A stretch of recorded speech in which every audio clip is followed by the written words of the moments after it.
Lawrence! Lawrence, look! What is it, Hilda? Ah, a letter. From your brother? That's right. Though part of me thinks it's some stranger imitating my brother's handwriting. He's never given me this much praise. Hilda, you've learnt the value of persistence. You're really maturing, stuff like that. Usually his letters are like, I'm worried about you, and stop being so lazy. Since I have fought by your side, I can assure you that his praise is genuine and entirely deserved. I've written about fighting in plenty of letters. Why is he so gushy this time around? I would venture to guess that your depictions of battle are more passionate than before. It's no surprise that such authenticity would resonate with a veteran warrior like your brother. If that's true, I have you to thank. You've inspired me to throw myself into battle. Does everyone think I'm a tough warrior now? I don't want to be stuck with their high expectations. Would that be so terrible? You are gifted, you know. Not to say that your lackadaisical nature has failed to endear itself to me. I'll choose to take that as a compliment. Speaking of letters, did you keep your promise? Did you, mention me? I did. I told my brother all about you. I said you were a uniquely gifted leader who could inspire people to be their best selves. And I said that you'll be a real asset to the Alliance. I also told him how I wished you could join our family. He responded that he'd be honored to call you his brother. Truly? Oh, to have such a valiant brother would be beyond my wildest expectations. Lawrence? You know what I mean about you joining our family, right? I believe I do. And I confess, if I am correct, that the same thought has preoccupied me as well. But you must forgive me. Now is not the time. Before we can consider our own future, we must first end this war. We must secure a peaceful world. And if we do attain a peaceful world, then what? Come on! Just say it. As much as I'd like to grant that request, I cannot. This is something that will deeply affect our lives. It must be said at the proper time and place, with the most artfully chosen words, and the perfect offering. I am Lawrence Hellman Gloucester, after all.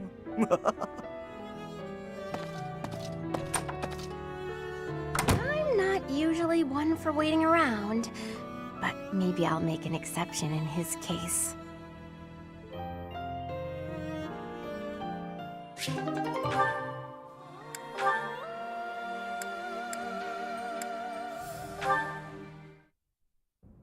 Hey, got a minute? Ah, Leone, are we to sharpen swords again? No, I came to give you this handkerchief back. Sorry, I know I held on to it for a while. You lent me this, remember? I recall giving it to you. It is a noble's duty to give to the common folk. In return, the commoner need only pay respect. That's nice. You left out the part where the nobles take all the stuff the regular folks make? Yes, the common folk give the fruits of their labor, willingly, I might add, as a token of that respect. The head of San village offers his tribute in exactly that spirit, you know. San? That's my village. You knew? Of course. We granted exclusive hunting rights to San and forbade outsiders from poaching.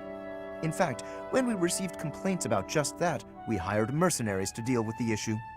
So that's what brought Gerald. What was that? Nothing. Look, just take the handkerchief. I'm returning something I borrowed from a friend. Very well. As your friend, I will accept it. You know, I really wish you wouldn't think of nobles as always giving and commoners as only receiving. Friends help each other, without thinking about status. And that help goes both ways. Quite so. And when I require the aid of a friend, I assure you I will happily recognize it. But only with friends. In the main, I must continue to refuse assistance from the common folk. For a noble to accept would be disgraceful. Huh. I always thought he was just stuck up. Turns out, he just has this grand idea of nobility he's trying to live up to. Oh no! I didn't even give him the handkerchief! Hey,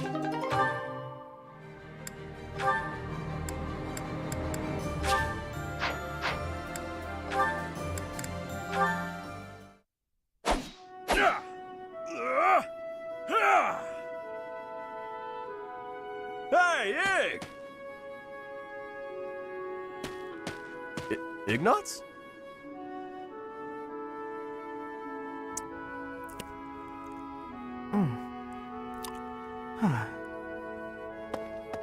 Hey! Ignatz is here! What's gotten into him?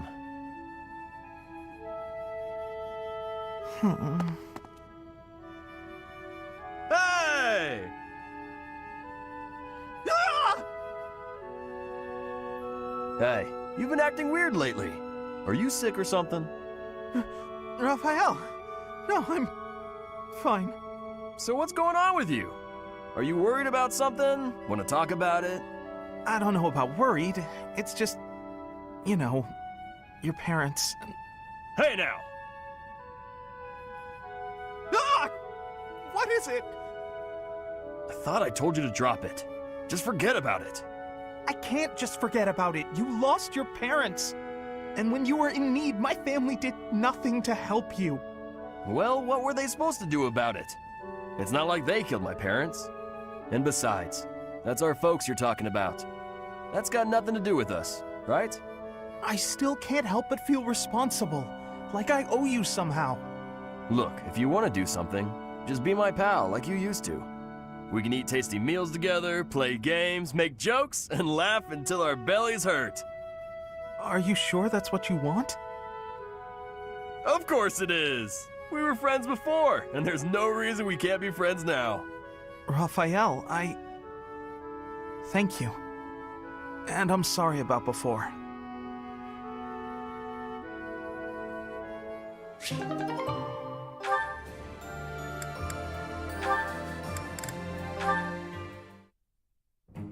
Oh, hey, it's you. Going for a walk again today? No, I'm on cooking duty today, and I have to head into town for some groceries. All on your own? I'd better go with you. I'd be worried if you went by yourself. No, please, I can manage on my own. But won't you have a hard time carrying everything back? Not at all. I'll be fine. I'm just replacing a few ingredients. Also, I may not look it, but I'm actually quite strong. I've been exercising every day. You're right. You don't look it. Your biceps are a fraction of the size of Raphael's. If you start fumbling around under the weight of all the groceries, and then you trip and spill everything everywhere...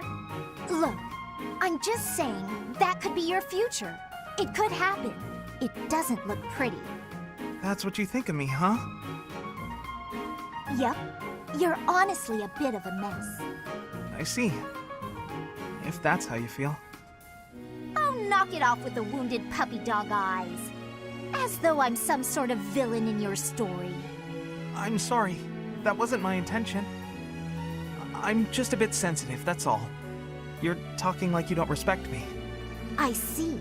So now it's my fault? No matter how grown you seem to think you are, there's so much you're incapable of. You can play at being a mature adult, but it only ever complicates things, and that's exactly what makes you look like a child. Oh, enough already! Would you just leave me alone? Maybe I went a bit far that time. But he's so stubborn despite his ineptitude. I can't just leave it be. He's so foolish, constantly making a mess of things. Wait, but then... No matter how much we stretch, some things are always beyond us. I think it's fine to be vulnerable and ask for help sometimes. What he said to me before.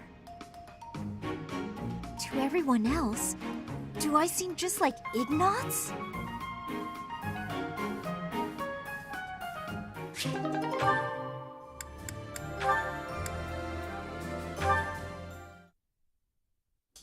Oh, do you have an itch back there? I guess you can't scratch it on your own, can you? Hi, Marianne. Oh, Claude, it's just you. Sorry, I know you're in the middle of an important discussion with Dorte, but could I talk to you? About what? It's about this thing you think you're burdened with. I've tried to guess what it is. Please don't. This is making me a little uncomfortable. There's no reason to feel uncomfortable. It's not like I plan on saying it aloud. But if my guess is correct, there's something I want to tell you. Will you hear me out? Fine, I will listen. Once upon a time, in a faraway place. What the? Are you telling me a story? Just listen. Once upon a time, in a faraway place, there was a young boy. This boy came from a despised lineage. In short, his mother was a daughter of the enemy. So the young boy was treated horribly by everyone around him. He hadn't done anything wrong. Everyone hated him simply for existing. Yelling, fighting back, explaining himself. Nothing he did could change his situation. When he was finally old enough, he ran far away from home. He escaped. It sounds to me like he had no choice. I would have done the same had it been me. Thing is, after he ran away, he still found himself in the very same position. People in the outside world hated him for where he came from. Well, now that's... The boy thought he had no place to go. All he could do was destroy the boundary between the inside and the outside worlds. Destroy the boundaries? Right. If there was no outside and inside, just one side to share, then the people outside wouldn't have a reason to hate him anymore, right? It wouldn't be easy, but if he managed it, he could shrug off that burden. The point is, people are born with burdens to carry. That much is undeniable. But whether they bind us or we cast them aside, that's up to us. So I think you should try to cast yours aside, Marianne. Put that heavy burden down. It's time. But I don't know if I can do it. It's okay. I'm here for you. We're the same, and I can help you. The same? Claude, we have nothing in common. Hey, did you see that, Dorte? Your friend just smiled at me. Thank you for sharing your story. I suppose I could try casting aside burden, as you say. We can try together. Let's do that. And when we're free, we can change the whole world.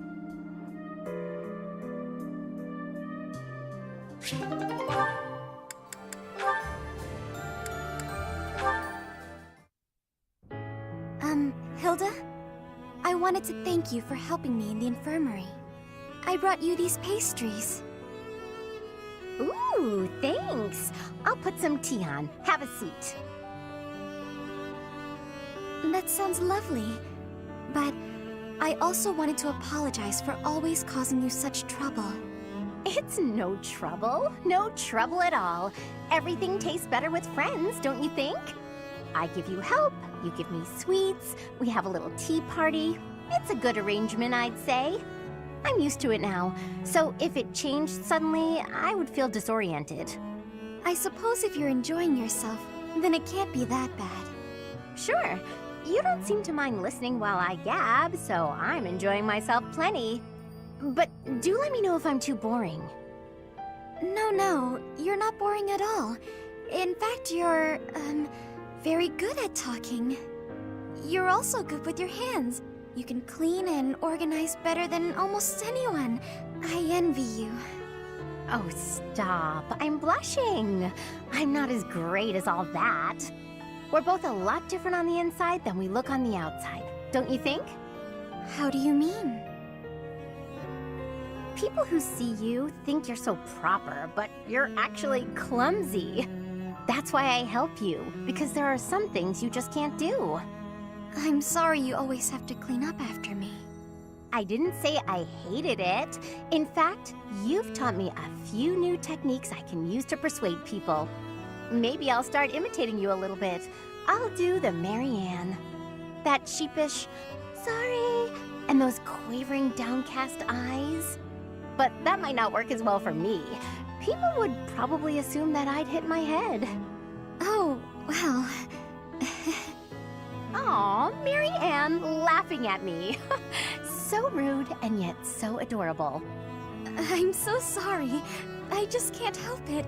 When I imagine you doing those things, I... Yeah. It's rather un-Hilda-like, I'll admit. Okay, that's enough laughing. I'm so sorry. Hey, are you all right? That tea's hot, Marianne. Be careful. Yes. Oh, ouch, hot. Come on, what did I just say? I know, I'm sorry. Ow, hot. Oh boy, a real steady hand, that Marianne. It's nice to see her laugh. Sure, she was laughing at me, but how can I get mad when she looks so dang cute?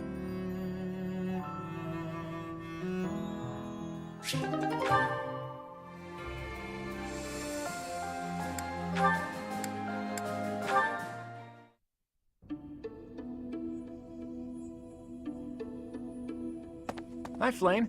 Have the Four Saints caught your fancy? Hello there, Claude. No, not particularly. I was merely looking. I see. In any case, do you mind if I ask you a little something? It's about your family's origin.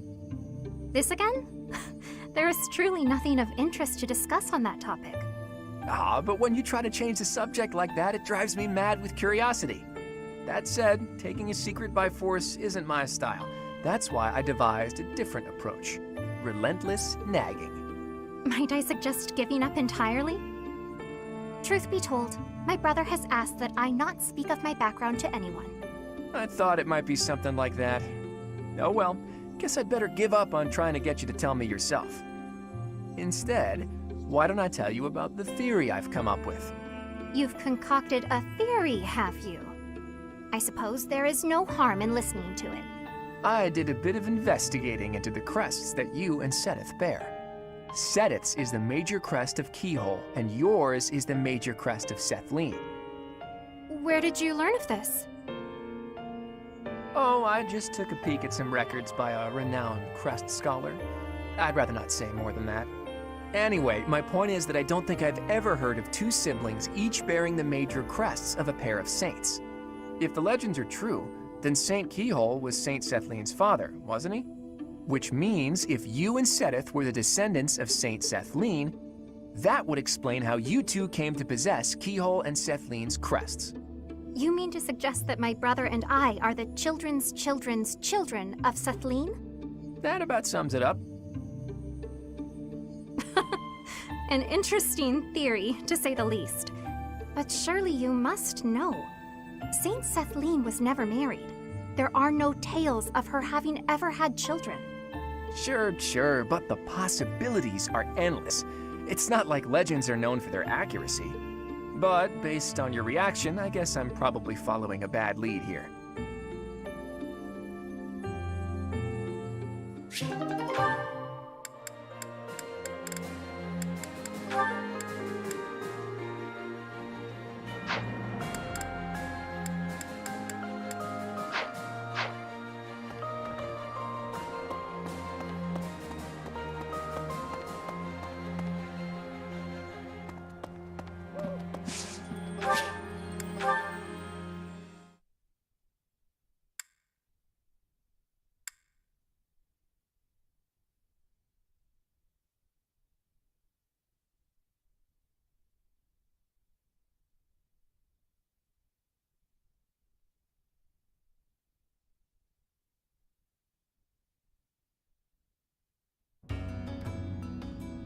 Professor! Hey you, listen up. I've got something to report. It's you. You're still alive. It's been 5 whole years, hasn't it?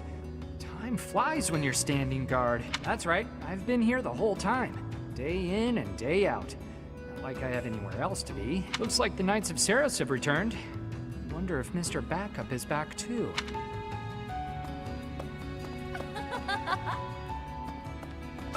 Oh, you have the look of someone relieved to see me.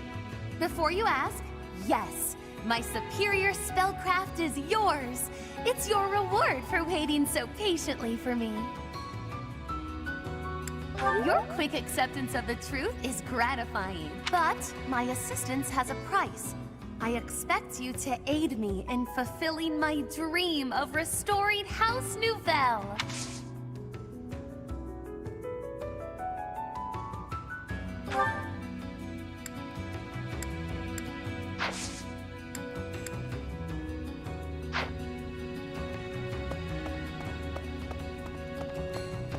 Oh no. A lot of folks cleared out once the fighting started.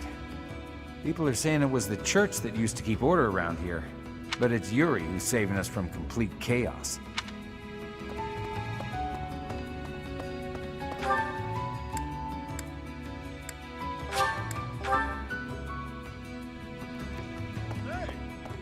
These past 5 years have been so chaotic, even the bounty hunters backed off. I kinda miss the chase.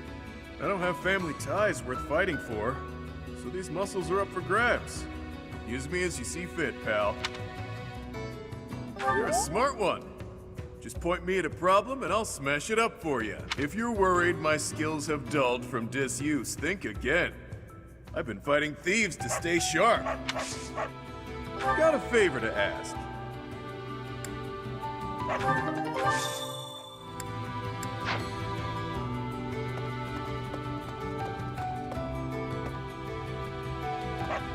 Need something? This one?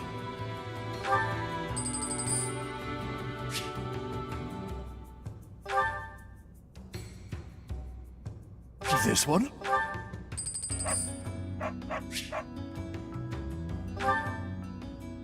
This one?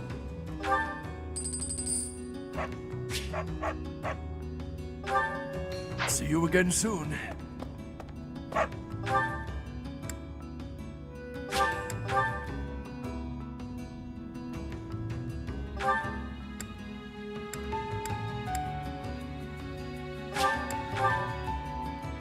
Hey. Well, hello. It's been a while, hasn't it? Are you really so surprised to see me here? I flew here just as soon as I heard you were alive. I care more than you may realize. Yes. Let's. So long as our efforts are aligned, I'll happily work alongside you.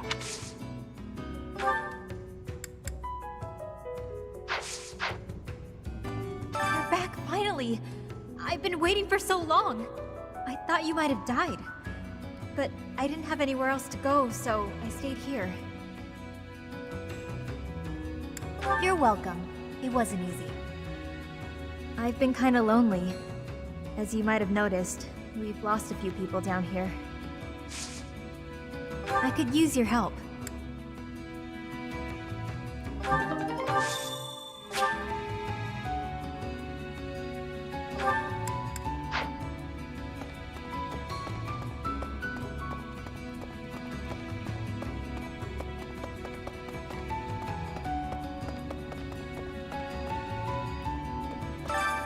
Why, hello there.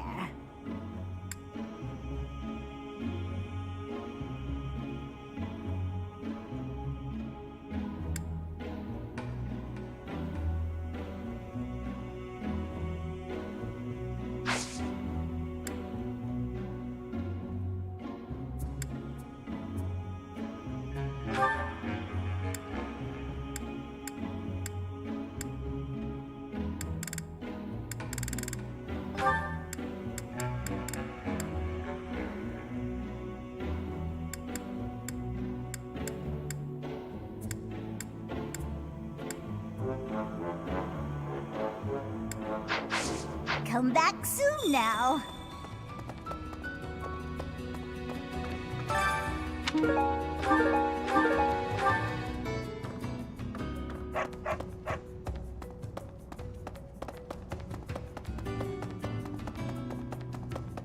Hey.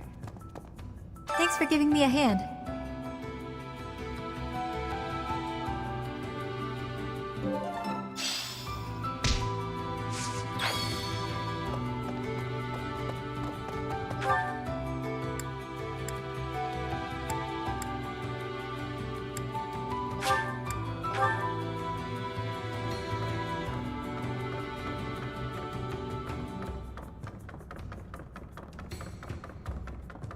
Professor!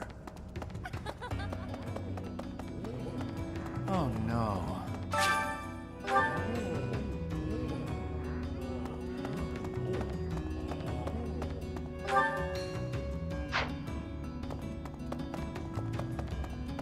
Need something? See you again soon.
Professor.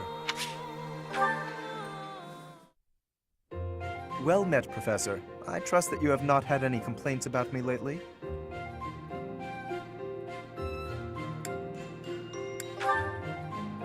Good. For any trouble I may have caused, please accept my most humble apology. I've decided that it would be inappropriate for me to continue my search for a spouse while we are at war. I expect that means you will not be receiving any more complaints. I hope that puts you more at ease. Actually, the introspection I've gained setting aside my search has motivated me to amend my conduct.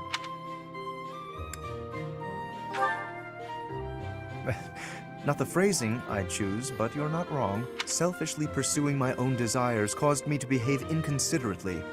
For instance, it was arrogant and rude to invite ladies to dine with me purely to evaluate them. Our experiences in battle have also given me cause to doubt certain preconceptions I once held. Previously, I had considered it a requirement for my future spouse to come from a noble line. I once thought that commoners lacked the power to influence the wider world, as history might suggest. To find a commoner who made a real impact, one has to look all the way back to Nemesis. That was my belief, at any rate. But I realized that I've actually had an influential commoner right in front of me all along. Don't you see? I'm referring to you. You may wield the power of a crest, but you are so much more than just that. You have managed to charm everyone around you, to compel them to trust and follow you. Though you may not realize it, that is no mean feat. It is altering the course of history in Fodlan. Your example puts my prior beliefs to shame.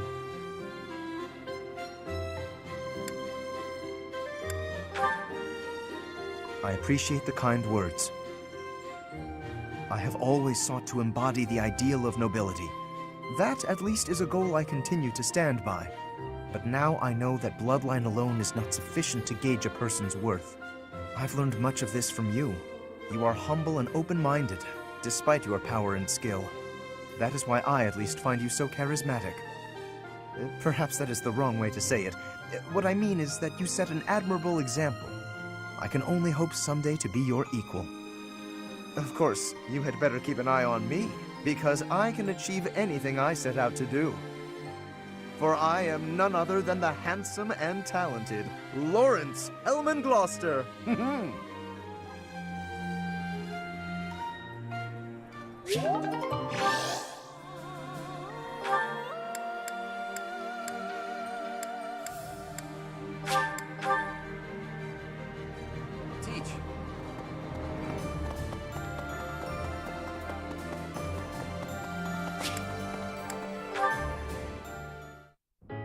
Professor, please do not be concerned. I just did too much overworking and lost my strength.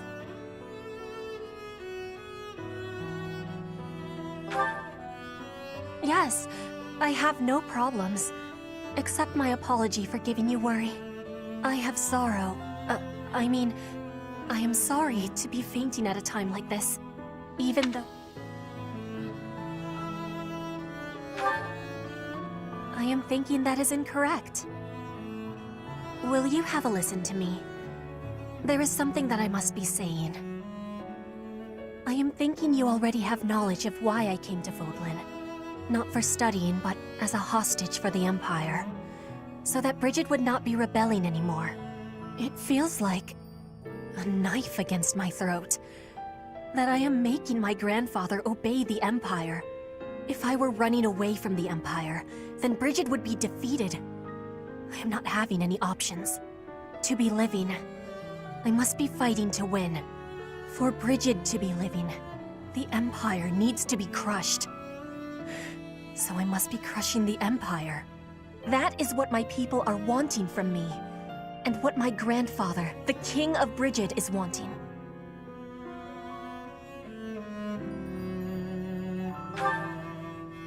My want?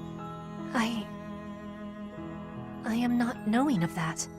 The wants of my people are something I have power to achieve. Their wants are my own.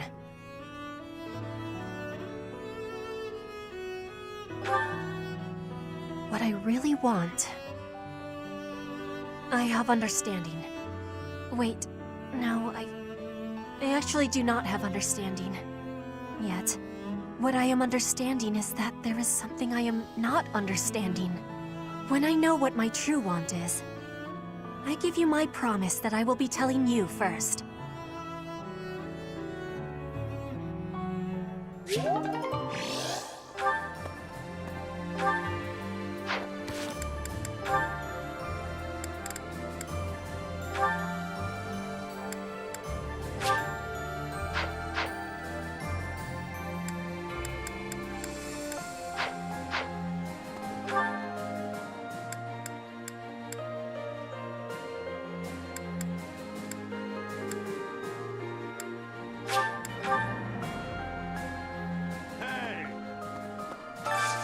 I have a favor to ask.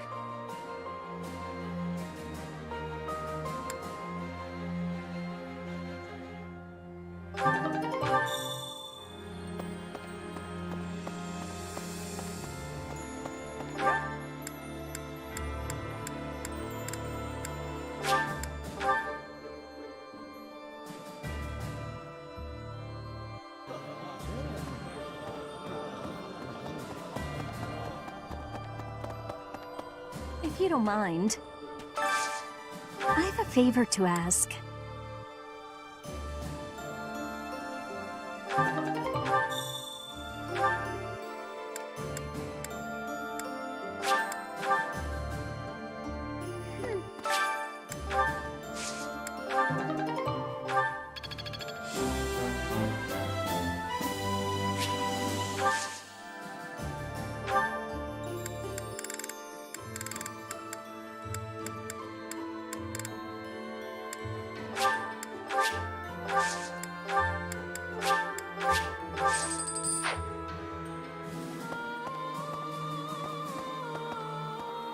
I'm pretty headstrong, but Claude could give me a run for my money. I mean, he's dragged the Knights into this. You ought to be careful, Professor. Don't worry about me. I'm here because I want to be.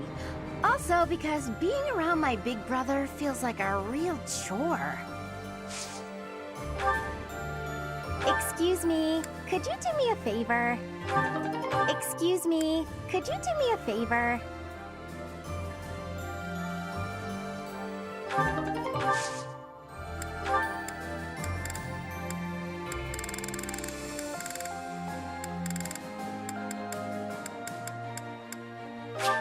You're sweet, thanks.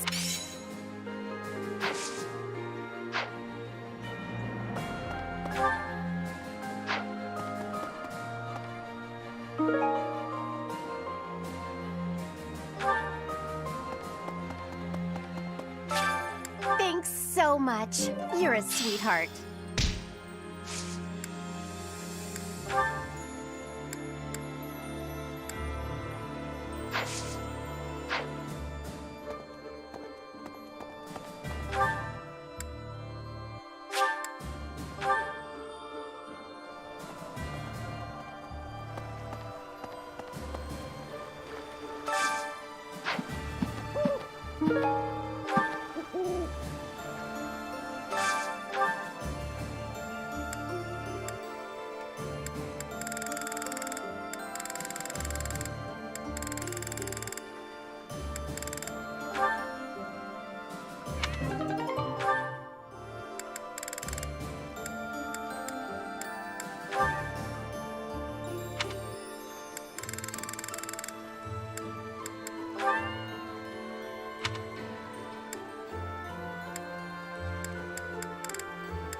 Do you have time for a request?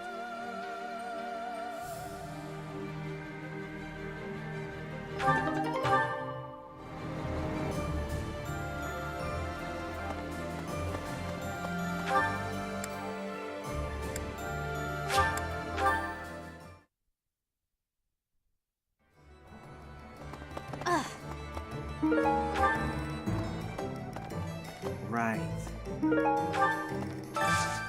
Got a favor to ask.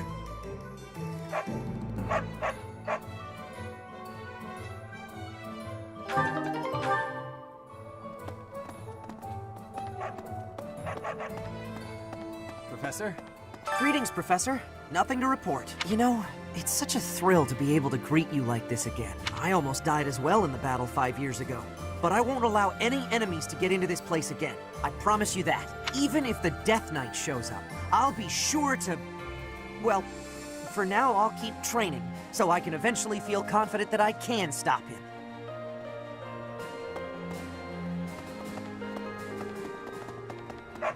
Really now? There's unrest everywhere these days. All of my fellow merchants seem to be endangered. I hope things go back to normal soon. People need more to smile about, aside from my great deals. Hey, how about a favor?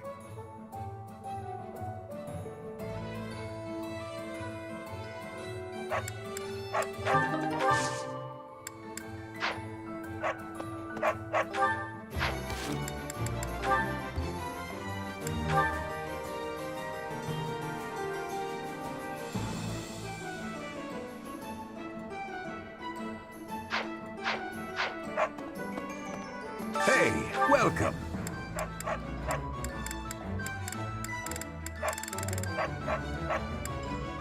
Come again.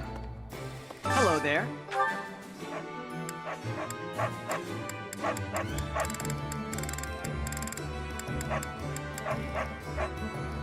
This one, yes?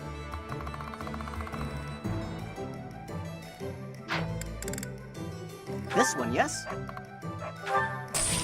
I think this one, yes? I think this one, yes? I think this one, yes? I thank you. This one, yes? I thank you. Return soon, please. Professor?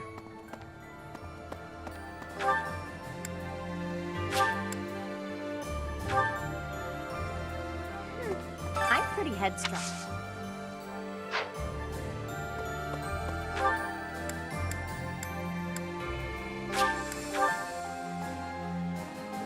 Professor, I have written to my father to signal my intention to remain here.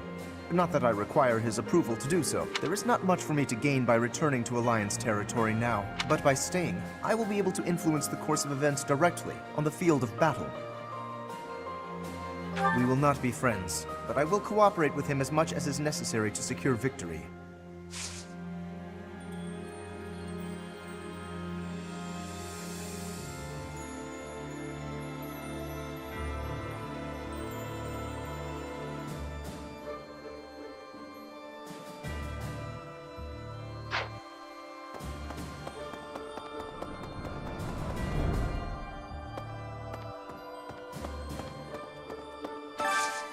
I need a favor.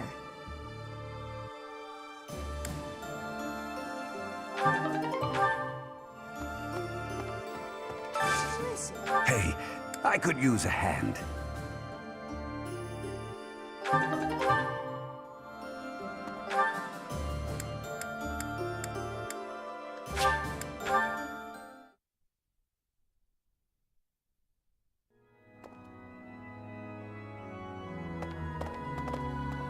It seems that in the last 5 years, the monks here have left this place for the town below.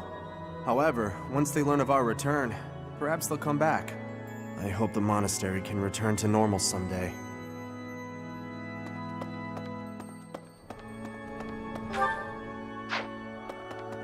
No. Dear God, even with the church in shambles, we can still pray. The goddess will surely hear our prayers.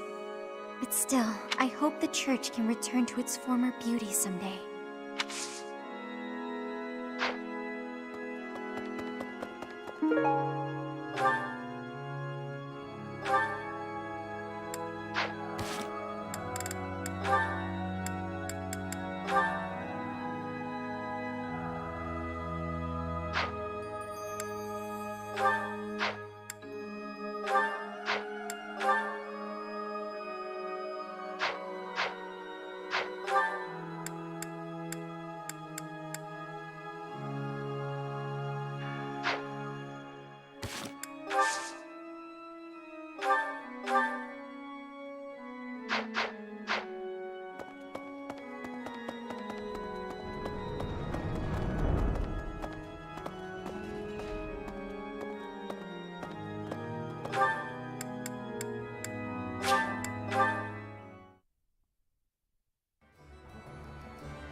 Oh, good. Thanks.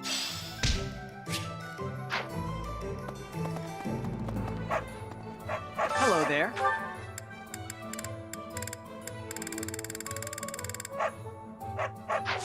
Return soon, please. Hey, welcome.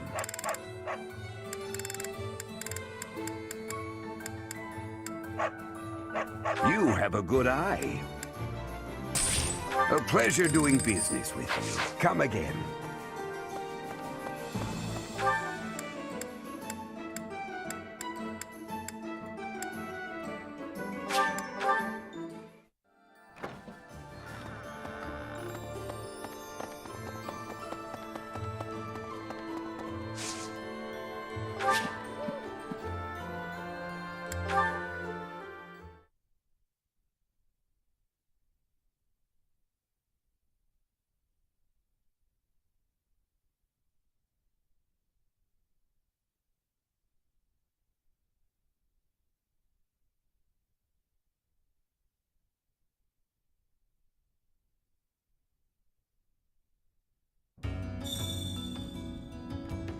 Professor! Oh no.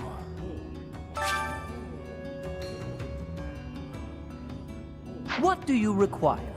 Now let me see. I expect much from this one. Yes, indeed. Now let me see. Marvelous. This one should be proud of their growth. Now let me see. I see this one has gained some experience.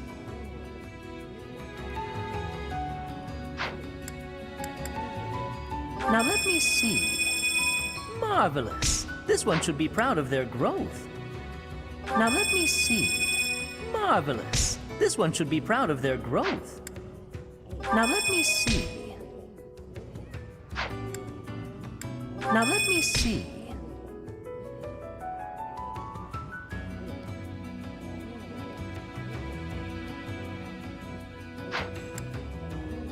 Now let me see. I see this one has gained some experience. Fare thee well.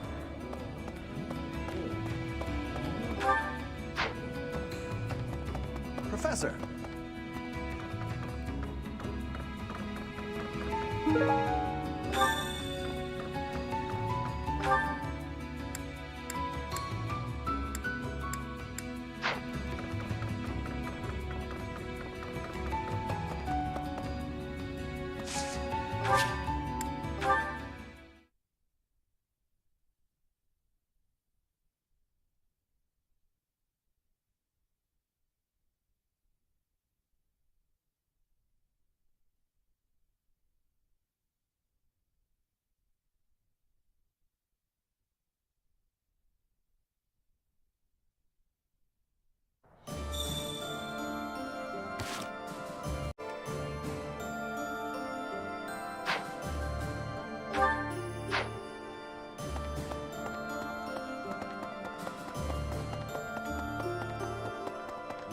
Great. Much obliged.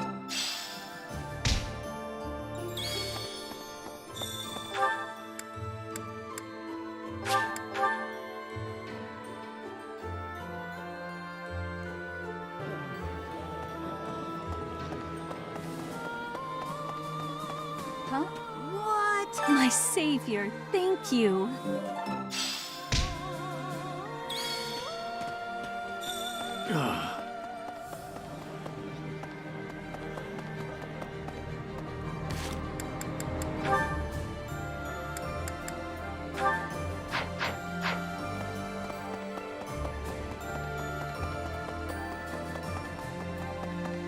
I'm pretty heavy. You're sweet.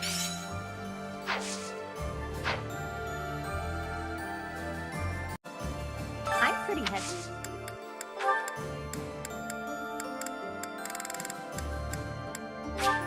You're sweet. Thanks so much. You're a sweetheart.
You've done me a great service. Hi there.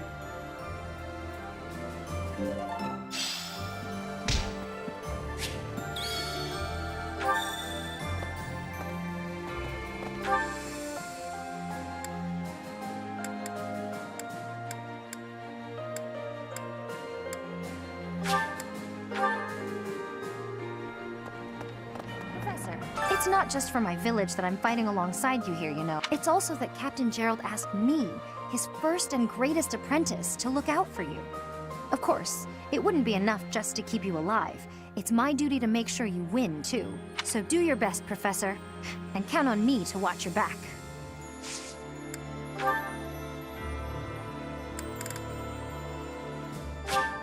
Wow, this is great!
Each battle a victory.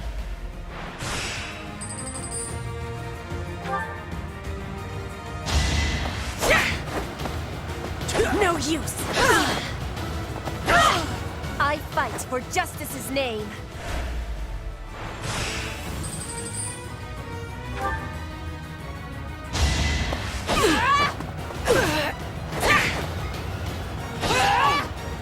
Witness frigid pro.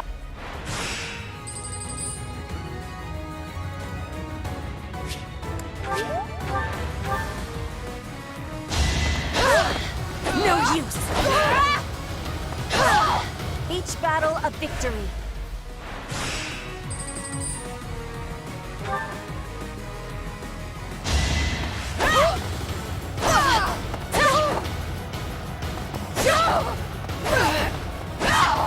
Not for myself, for everyone.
Yes.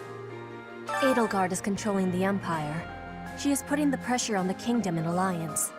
Empire and religion are at open war. It will be difficult for us at first, but corrupt nobles are many. That means the common people will rebel and be joining our side. With you, Professor, the battle tides will turn. I have certainty.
Singing's okay, but I should really have a cute dance to go along with it. I'm not good, but I'm loud. You might want to run for cover. Could be useful. Practice makes perfect, and all that.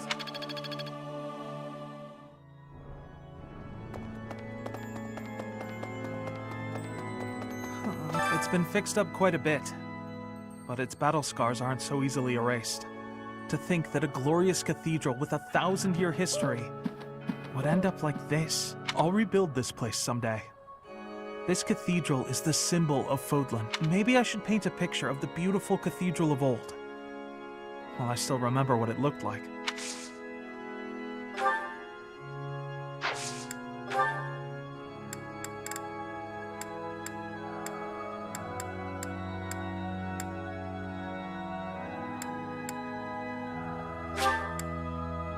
Thank you so much.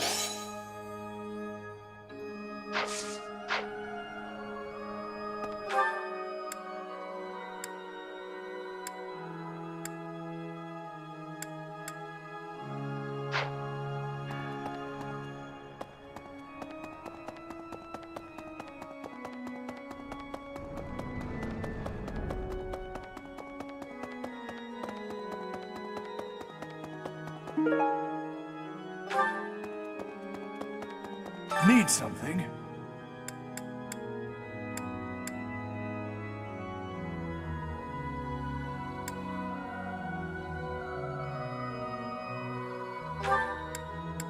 This one? This one? You're all set. This one? You're all set. This one? You're all set. This one? You're all set. This one? You're all set.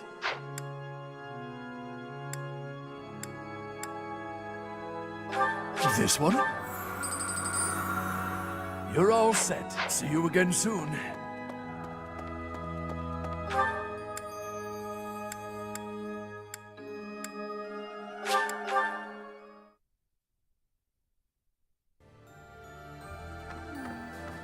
I've grown weary and impatient. These past 5 years, my hands have been bound, but now I can finally take action with a clear goal. I'm grateful to you and to everyone. Down with the Empire. Surely peace will soon follow if the Empire is overthrown. Then my parents can finally find peace themselves.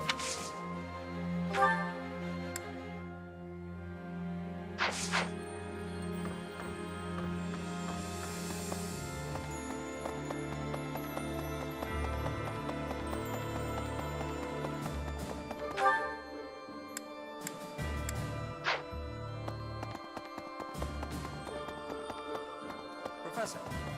5 long years I've searched for you and the Archbishop. It is a pleasure to see you again. The Church of Seros will follow you from now on, but please do not abandon the search for Lady Rhea. Thank you. I know the battles ahead will be dire, but we will support you with all our strength.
Fighting alongside you and everyone else is a dream come true, Professor. And don't worry about my little sis.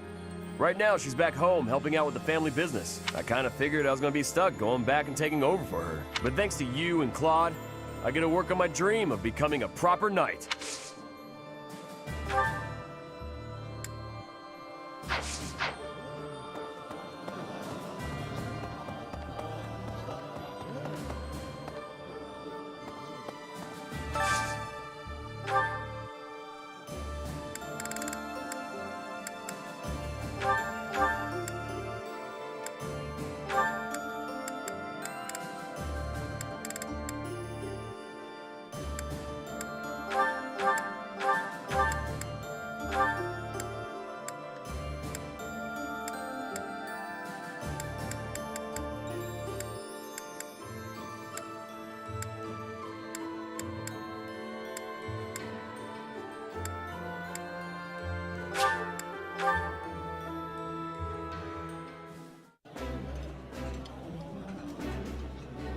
Oh, exquisite!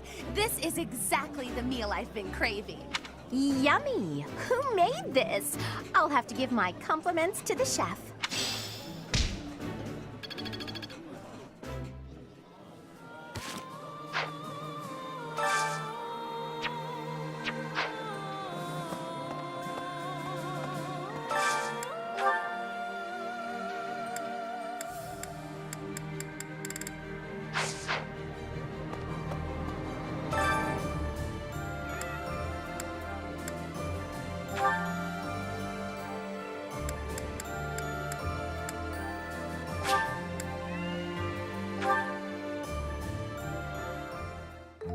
Wise indeed.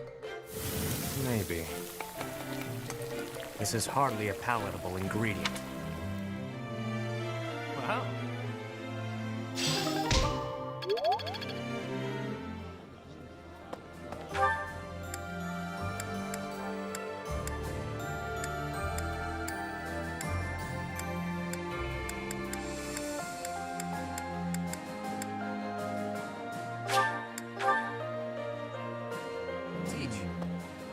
Hey there, my friend.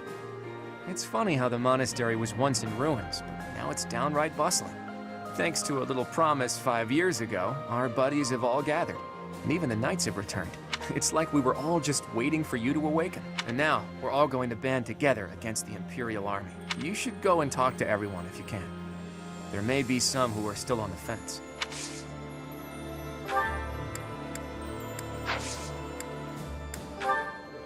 The lost item. The lost item. The lost. The lost. Yes. During his search for her grace, the Archbishop, Seteth has visited churches all across the land. It served to demonstrate to the devout across Fodlan that the Church of Seros is still going strong. As a result, the faithful are not currently in a state of chaos. Professor, I am so glad you are unharmed. No matter the path you walk, I will be with you every step of the way. Anything you ask of me, I shall see it through. You saved my life, and I am in your debt.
That looks delicious. Goddess forgive me, I've just got to indulge. My favorite meal at my favorite cost. Free. Gotta love this place.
I've eaten many meals in my time. This is divine. Eating delicious food really takes my worries away.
You have my thanks for your support.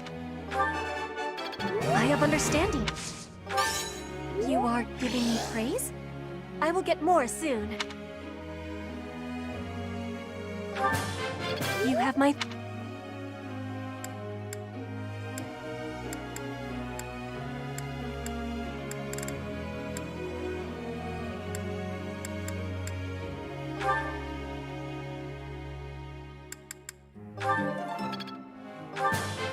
All thanks to you. Can't say it. Go on. This is just the beginning.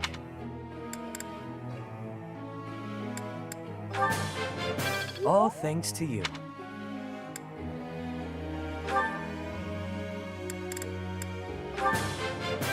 Brings back You make this stuff. Who knew I had room to grow?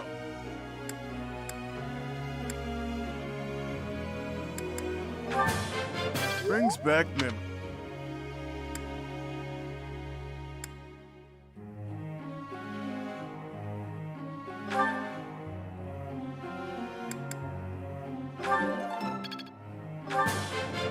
Would you look at that?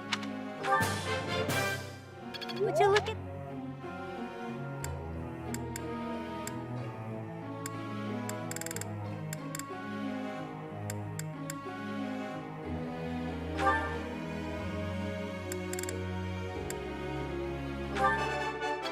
You see, flawless.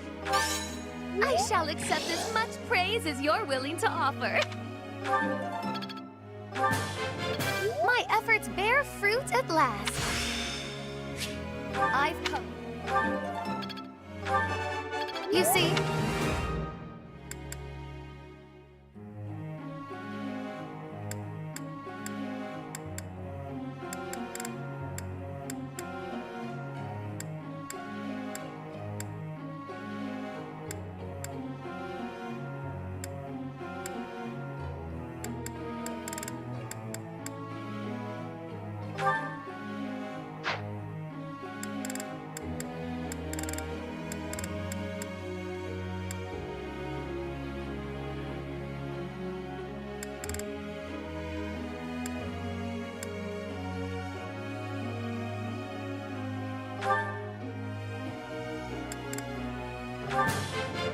Let's do this again. Good fuel for a scheme.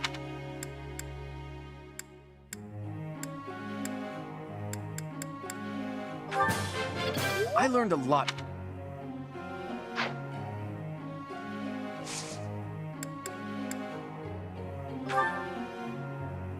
I would like to ask you something.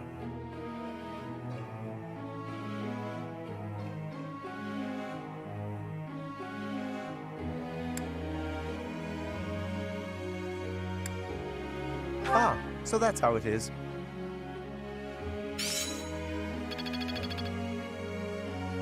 Hey, pal.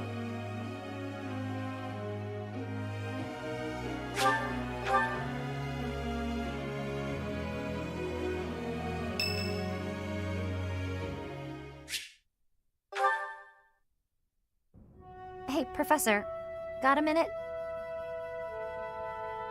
Look, I'm sorry I snapped at you. I didn't mean to lose my temper. I was rude to you. I should have known better.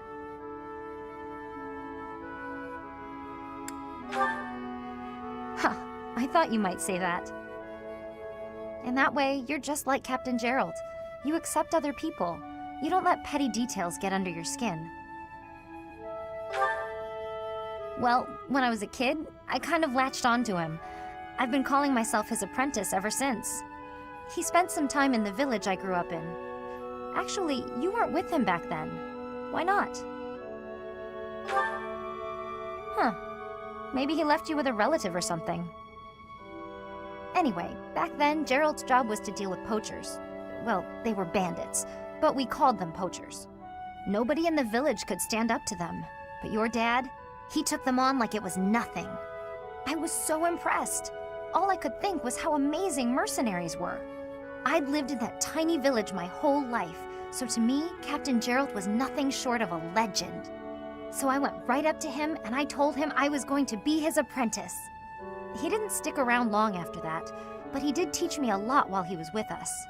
Tactics, strategy, training routines, it was all so new and exciting. So after he left, I kept at it, kept training, just like he taught me. Me too. I always planned to meet him again once I became a top-tier mercenary. But I'm just glad I got to see him, to thank him properly and all. I've spent my whole life working to become a great mercenary like your father. There were so many times when I wanted to ask his advice, but I couldn't. I just had to make do. That's how I've made it this far. Just hard work, all on my own. But then you come along. And it's like you don't appreciate Captain Gerald at all, or how lucky you were to have him around your whole life. Oh, it still really bothers me. You might be his kid, but I'm still his best apprentice. Got it?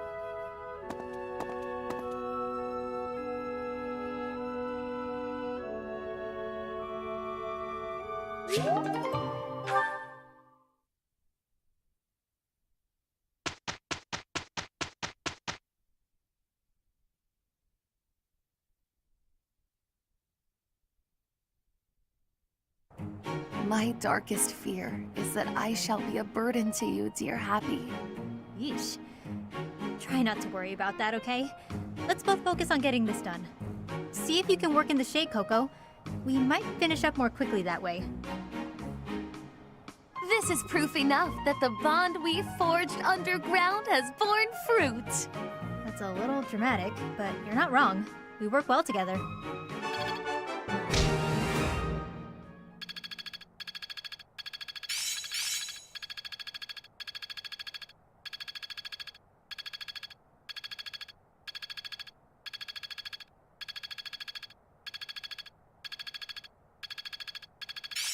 Guess I need to know this stuff, huh? Now to keep polishing my skills. I'm almost tired of learning new things.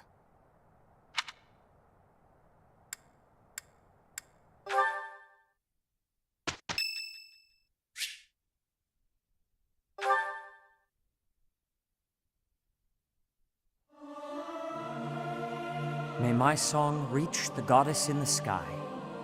Me. Something appears to be wrong with my throat.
even know I cared this much.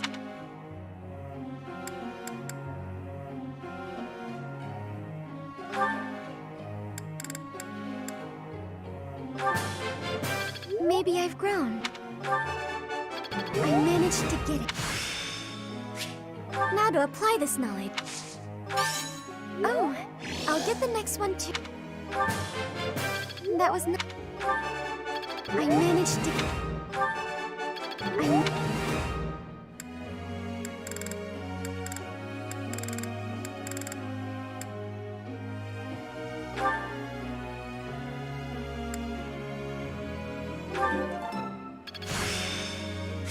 I am getting to the heart of it.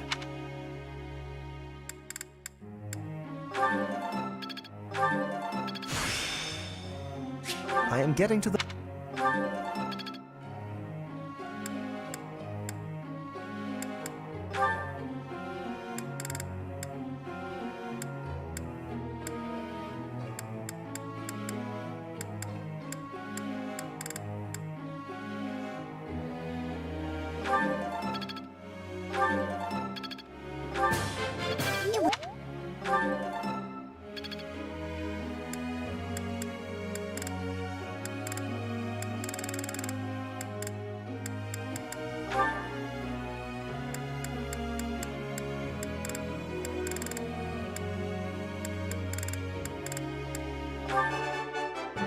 No problem.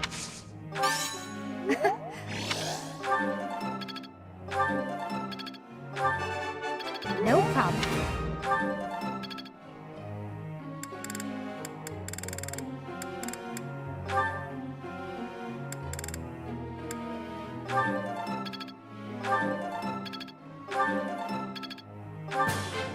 I would like to do this.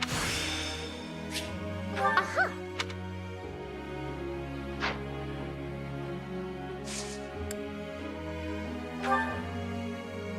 Friend.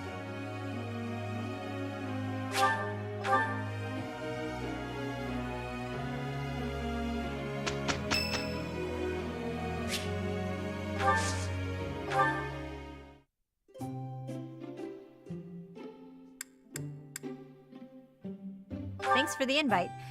Just as a heads up, I don't know the first thing about tea. Thanks. Tastes pretty strong. Yep.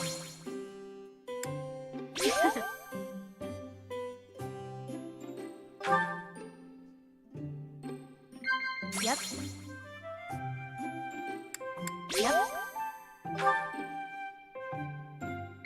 What? Yep.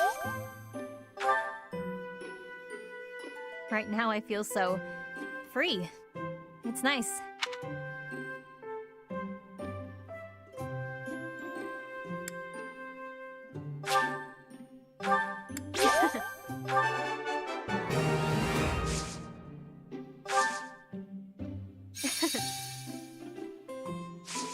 Yep.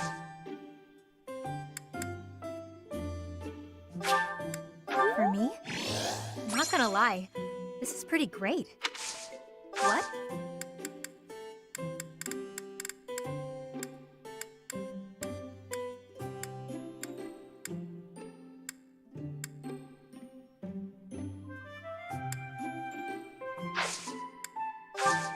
That was way more fun than I expected. Let's have tea again soon. Next time, more snacks.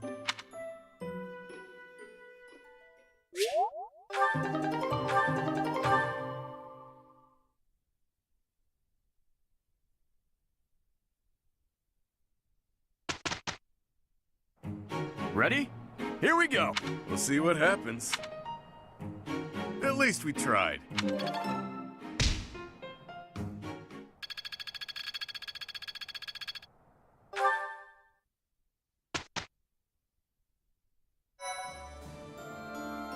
Thank you so much.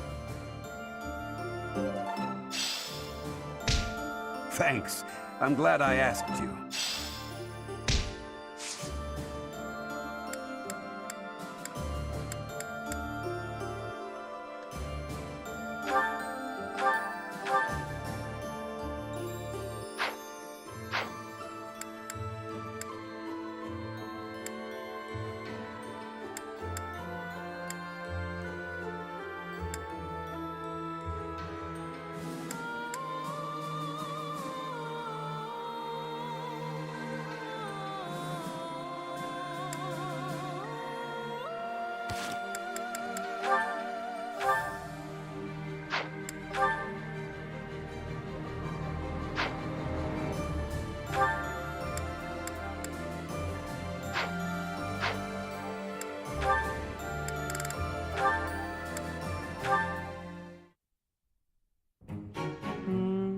The Myrmidon. Ha! Suit yourself. My gut says the odds are in favor of that mercenary. He's clearly a seasoned Yeah. Right when I open my big mouth, he goes and loses on me. I win. Again. Had enough, Balthus? Damn you, you've won every round. The fights are rigged. Admit it, that's the only explanation. Of course they aren't. It's not like we're playing for money. We wouldn't be so foolish now, would we? You're the one who started this silly game anyway. So out with it. You lost. Spill the beans. It has to be juicy, though. Something that leaves you a bit vulnerable.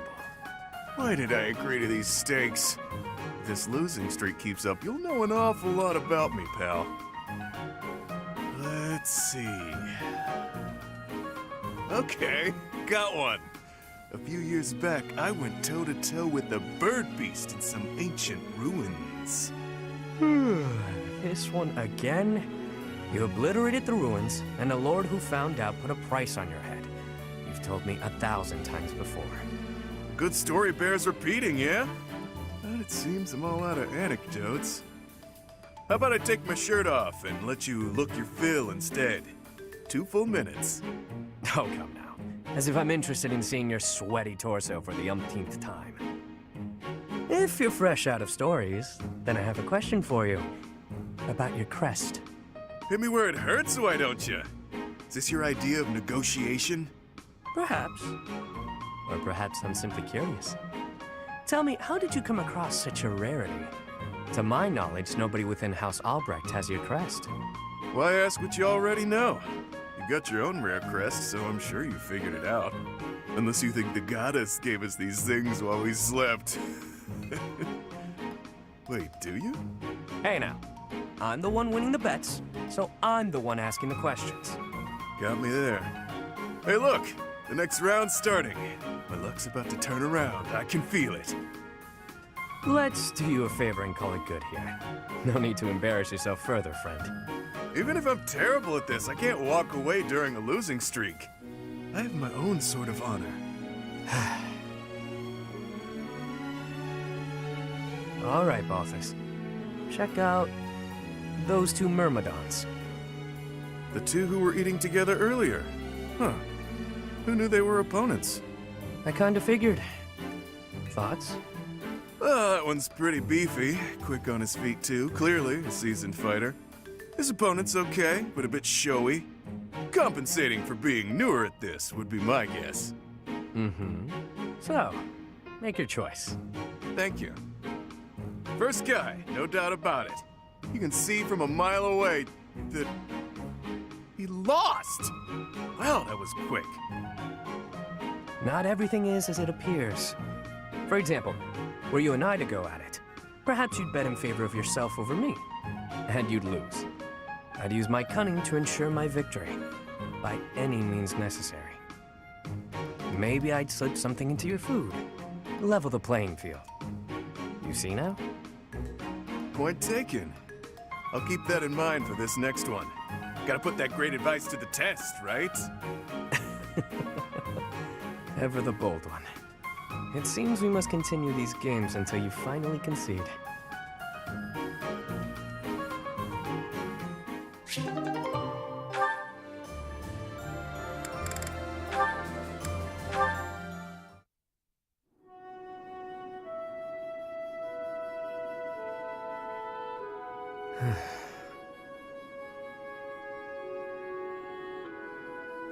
This is boring. Mind if I sleep?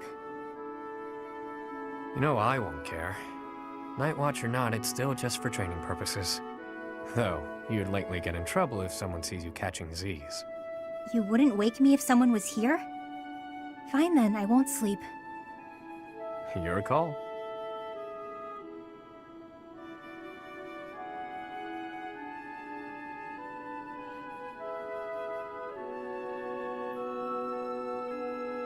You're being so quiet, Yuri Bird.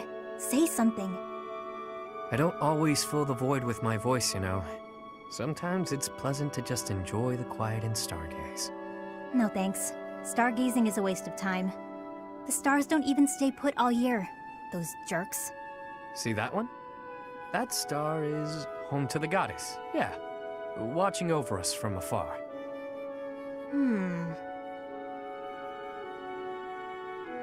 That's called the Blue Sea Star, but it doesn't look blue.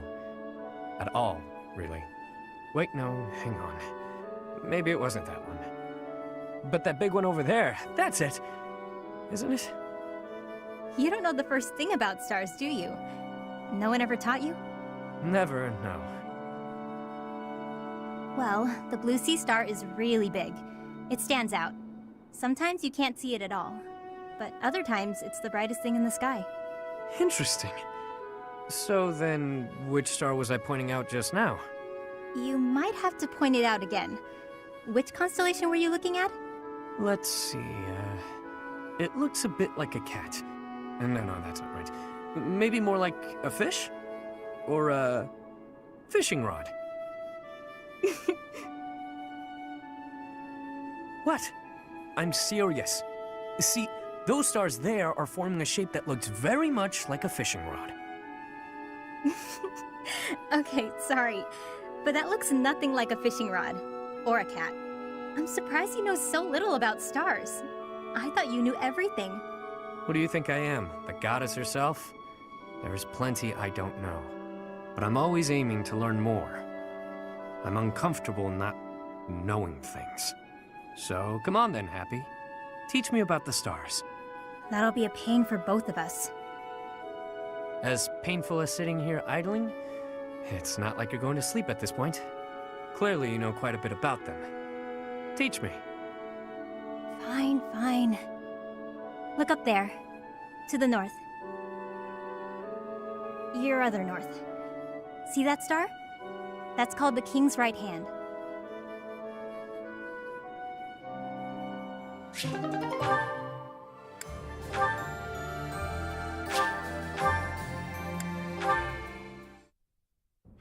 Hey, Coco, how do you do?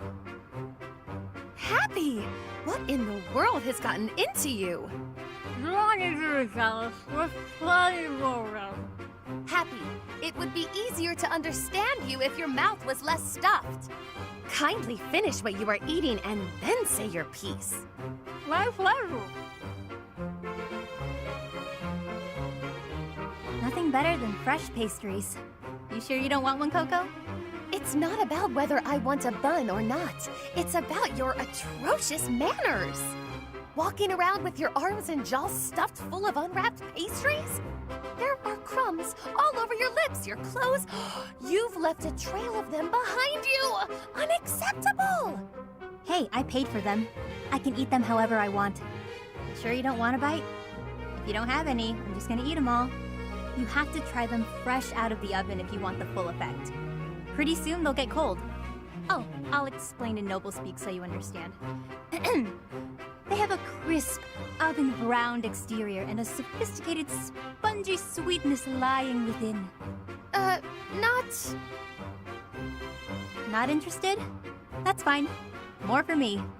I was going to say, not so fast. Spare one for me, but only because you insisted. It would be rude of me to decline an offering made in good faith. One must mind one's manners. You're really dragging this out.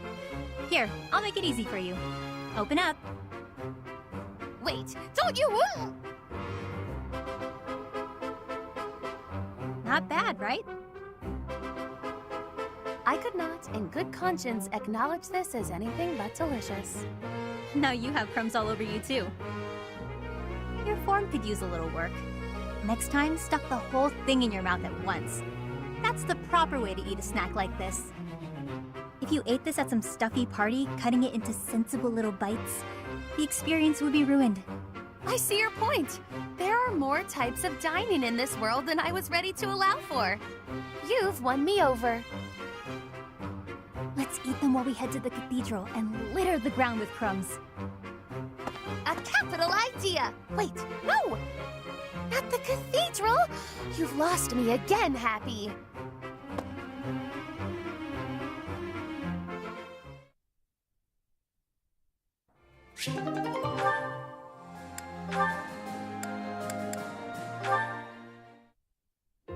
Hey there, Petra. Claude?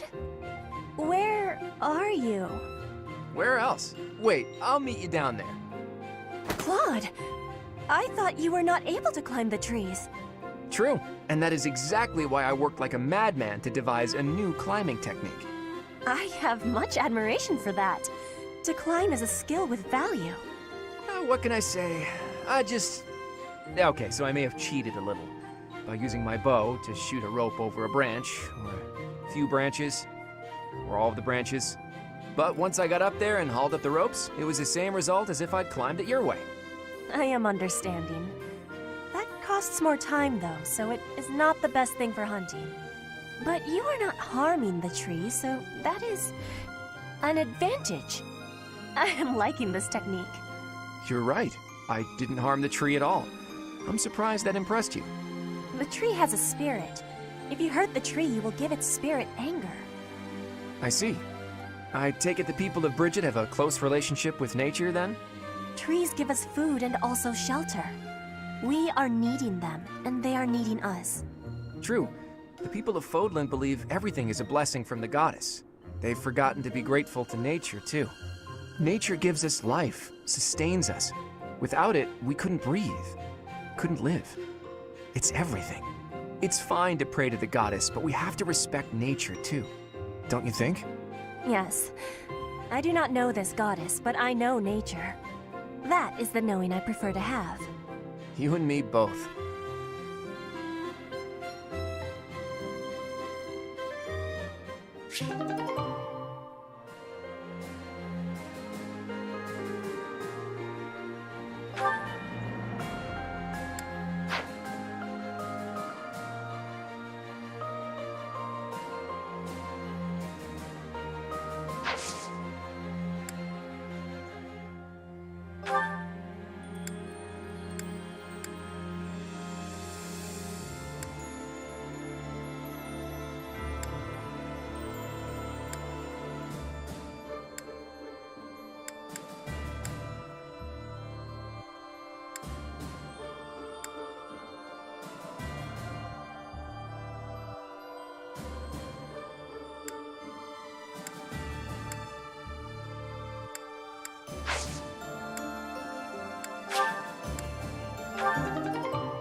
Would you look at that?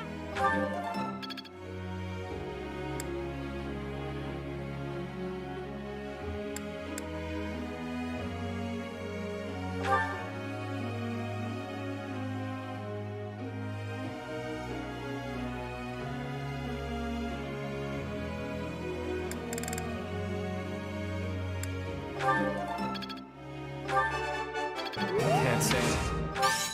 Go on.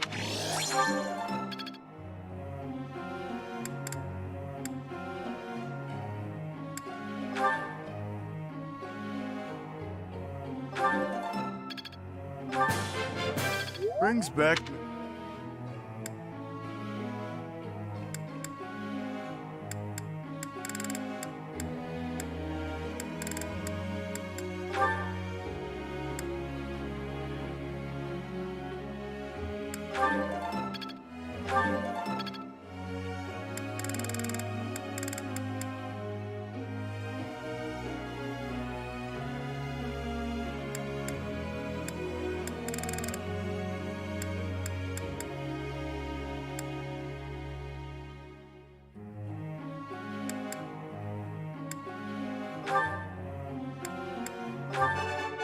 I have understood. You are giving me praise? You have my...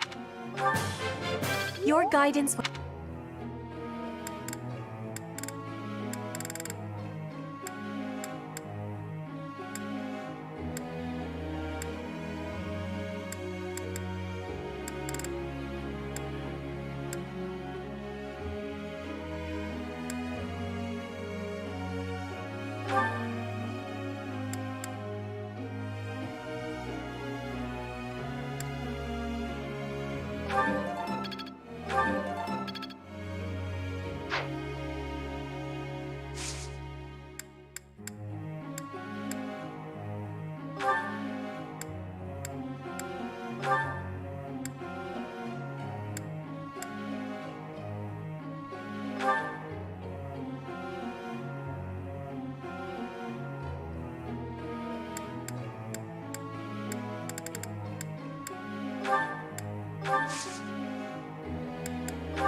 Hey, pal.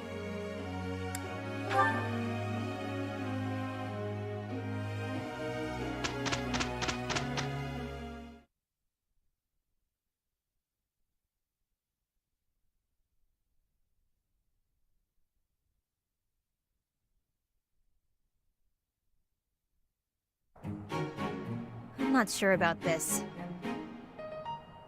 Looks like you're stuck with me. I guess that's that.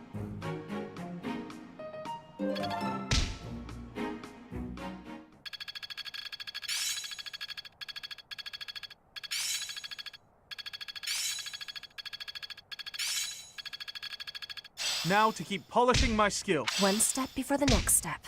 I understand more every day. Practice makes perfect and all that.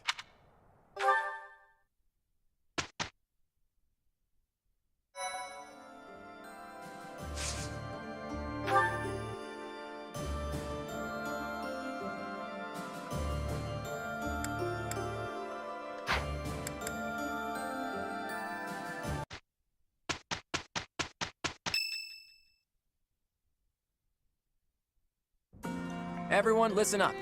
I have a proposal. We are now building our forces in order to rise up against the Imperial Army. But it wouldn't be smart for us to fight under the banner of the Alliance.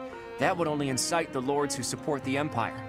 We've also combined forces with the Knights of Seiros. Therefore, I suggest that we operate under a new symbol. That's why I've prepared this. You may recognize it as the Crest of Flames, which resides in Teach, the phantom crest that has reappeared after more than 1,000 years. We're attempting our own miracle, so it seems like a suitable symbol for us. So, until we welcome the dawn of a new age in Fodlan, let's fight to the very end as one under the symbol of the Crest of Flames. Impressive, Claude. Forget restoring the monastery. You've somehow roped everyone into fighting back against the Empire. If you recall, I never technically asked anyone to join us. If anything, we have Teach's achievements to thank. Now that you mention it, I guess I should express my gratitude. Hey, friend. So this is where you've been. Without you, the Knights never would have joined our cause. I can never pay you back for that.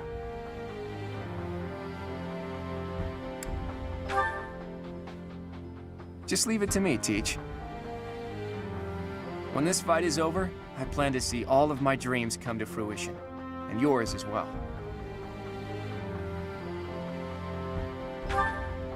Well, for example, to bust open Fodlan's throat. There's a massive fortress there, which is responsible for protecting the eastern border of the Alliance. I like to think of it as a lid on a bottle. The people of Fodlan only know a small part of the world. Their prejudices are born because they don't know what lies beyond their borders. And the opposite is true too. Those outside of Fodlan don't know about this place. Ignorance breeds discrimination. Whether you look inside the bottle or outside of it, if you really look, all you'll find are people who you can get along with if you only try. That's why I want to bust open that lid, which is keeping us locked inside, or destroy the bottle entirely. I'll find the right time to bring it up. Even if I talked about it now, it doesn't seem realistic, does it? First, we need to defeat the Empire and restore peace to... Huh? Professor! Claude! We're under attack! I guess we'll have to cut our conversation short. What's going on, Leone? It's a small group, but some Imperial troops are headed this way. It looks like they were stationed nearby. I've got to hand it to Edelgard. Nothing gets past that woman.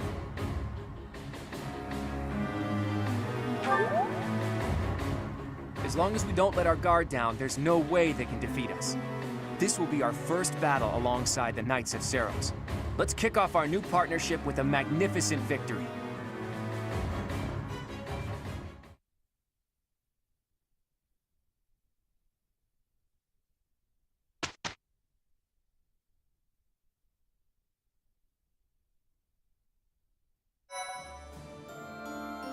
I knew you'd come through.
Hello, Flayn. Isn't it about time you told me the truth? About what exactly? Who you really are. Villains are after you for your blood. There's no doubt that you're someone special. And that's why Seteth is always worrying about you so much, right? Well, yes. I see no reason to hide that fact. But just what makes that blood of yours so special? More than anything, I've been wanting to find out Teach's true identity. But yours is bothering me almost as much. Somehow, I can't seem to stop thinking about you. It's almost like a crush. I have a crush on your secrets, sweet Flayn. Such flattery. I've tried asking Seteth, but there's no sign of him budging on the issue. At this point, I guess I just need better bargaining skills. Or how about this? If you tell me the truth, I'll do anything you say. That is not something I am willing to share, unfortunately. However, since you are so passionate on the matter, I will promise you something. What's that? If you somehow manage to uncover the truth of my identity, I will acknowledge it as truth. That's real nice of you and all, but I think if I could come up with the truth, I'd be able to tell from your reaction anyway. You're not great at hiding your emotions, after all. If you do somehow figure it out, then I would ask something of you, Claude. I would ask that you reveal your own true identity. Now that's a request I wasn't expecting. It has been clear to me for quite some time now that you are no ordinary noble. I have been pondering, well, you, quite a lot lately. The curiosity is enough to drive me mad. I see. Well, that's an interesting turn of events. Looks like we both have a little crush on our hands, huh? I hope the day comes when we can talk freely about both of our identities.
We will see it.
Though plans to resist the Empire are still being devised by the Alliance Army, the Imperial Army has already anticipated their next move.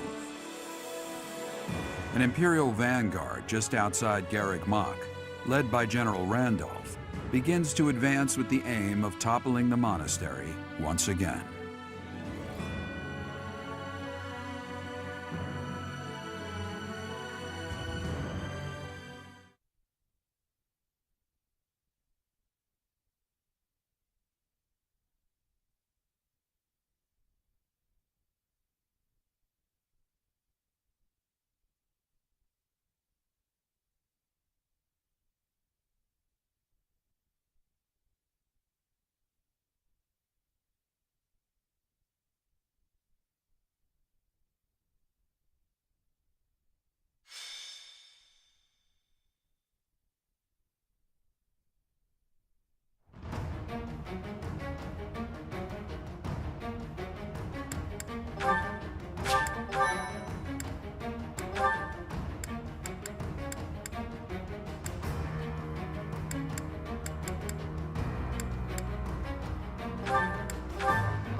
The Knights of Seros are a powerful enemy, but we have more soldiers.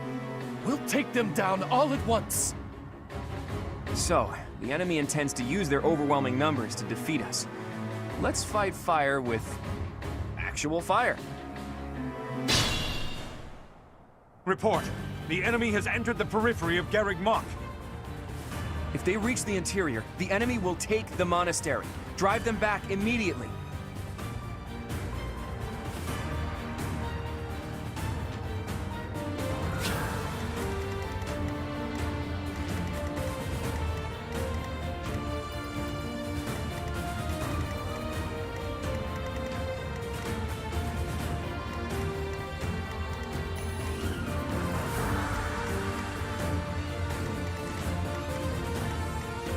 I will prevail.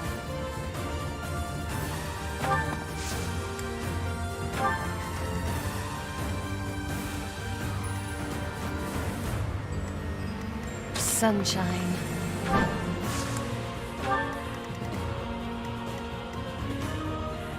I'm in. Why not?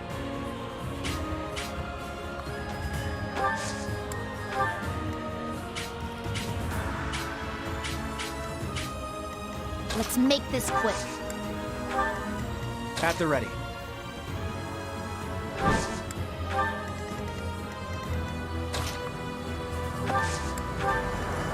Oh, yeah. What's my strategy?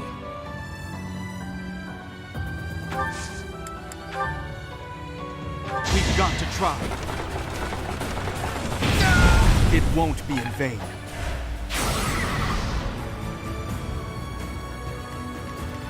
Shall we? I'll do my best.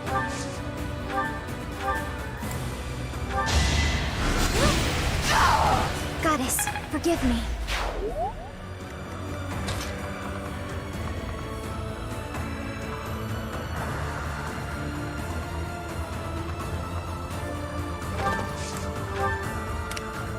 Shall we?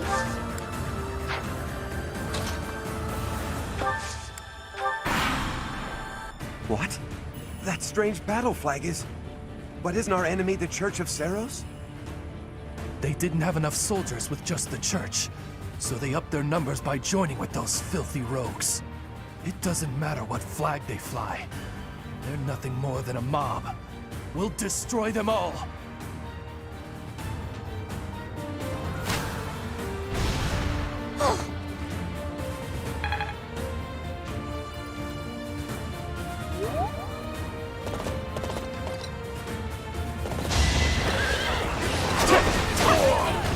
Don't get used to this.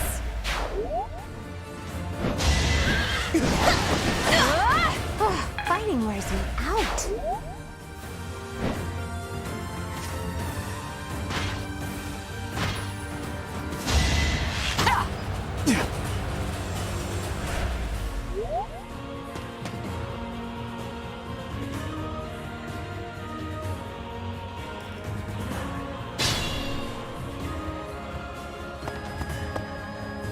Allied soldiers are making preparations for the plan.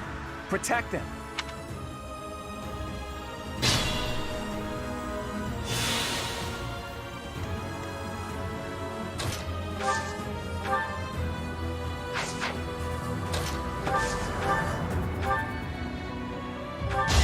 Better you than me. Relax. You're dead. And take nothing for granted.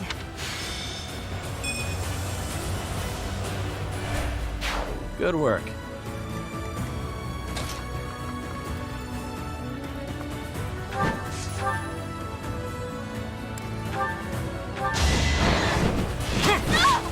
You got yourself killed.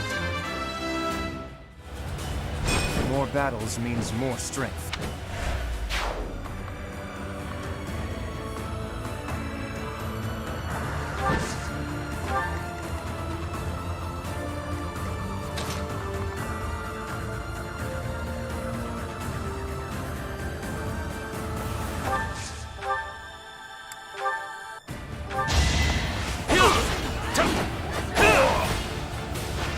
Give the goddess my regards, yeah?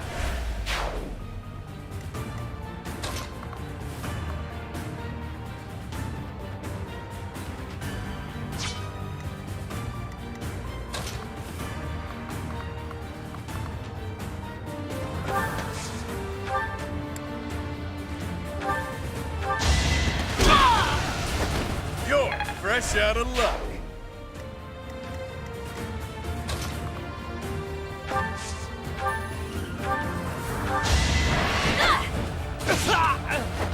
Don't get used to this. We still have a long...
there's a way forward.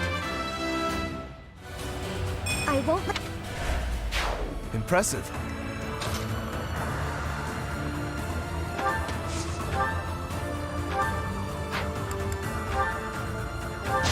Here is something to believe in! Another victory. That was amazing.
Can't afford to slack off.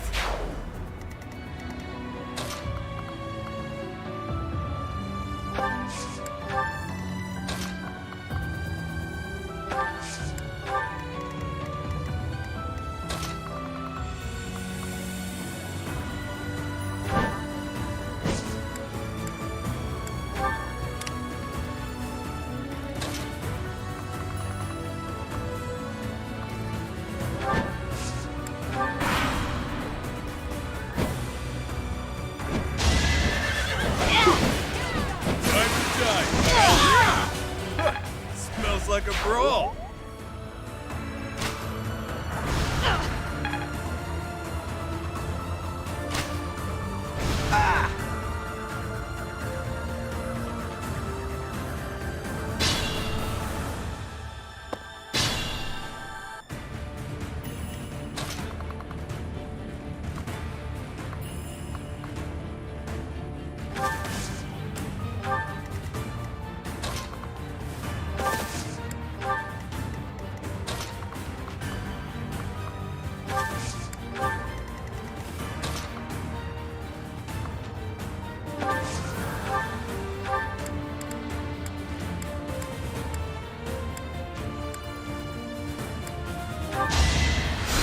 Thank you!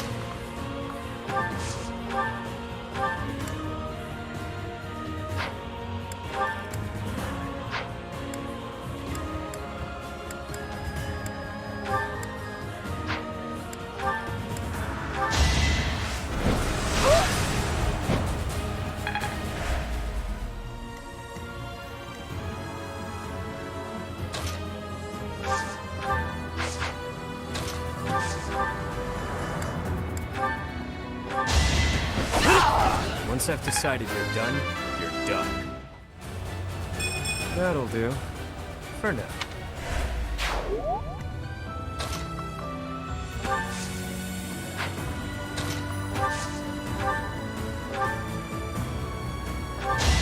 You're in my way! It's done. I'm counting on you now.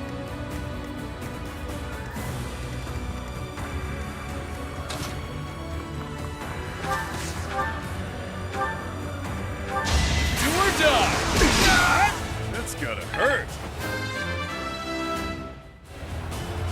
My arms can't get much bigger.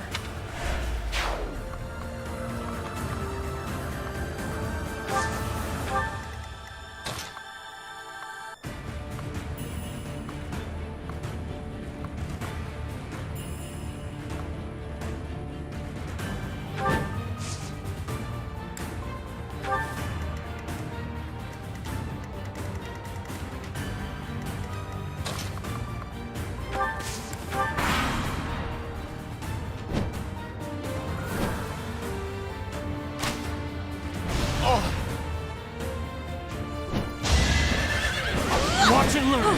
Allow me to demonstrate. It won't be in vain. I'll use this power for the greater good.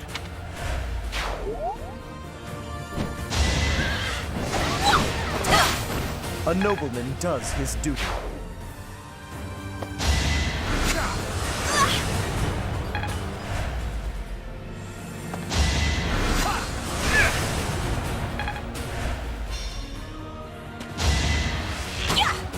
So close. We're all desperate, aren't we?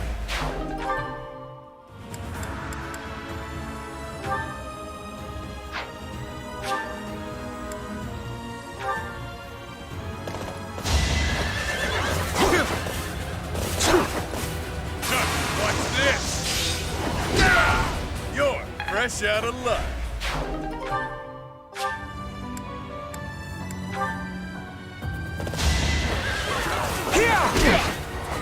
Do or die! Won that bet.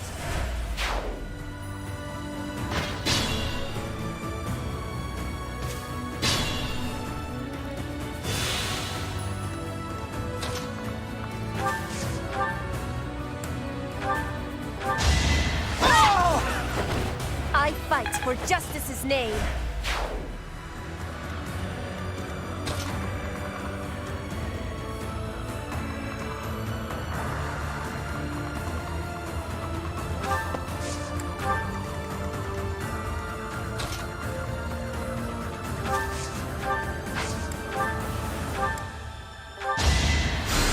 Timing!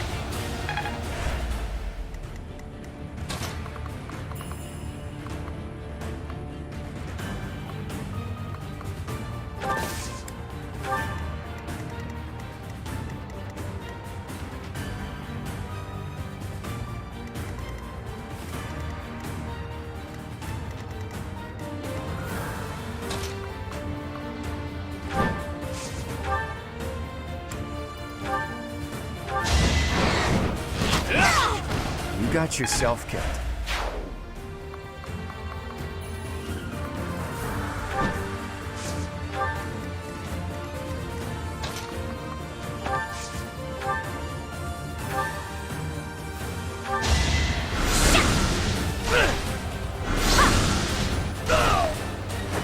I will not die yet.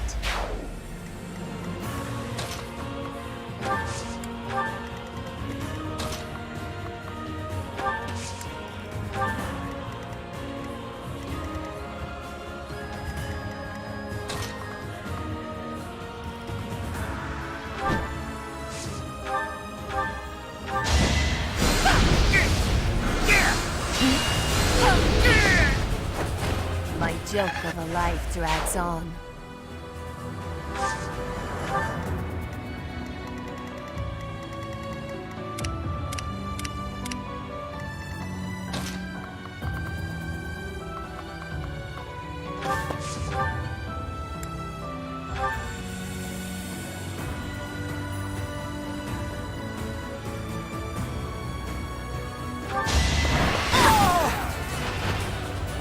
Fighting wears me out. Haven't withered away just yet.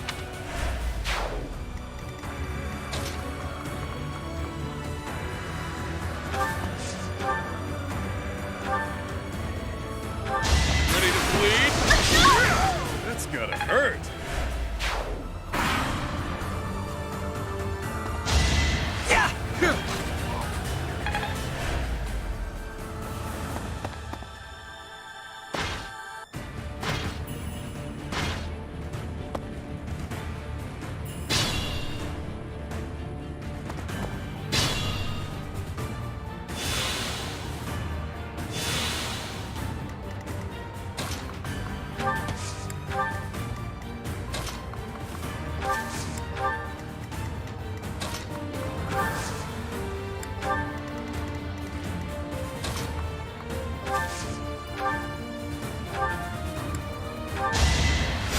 Appreciated.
fought and won.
Sorry, but I must.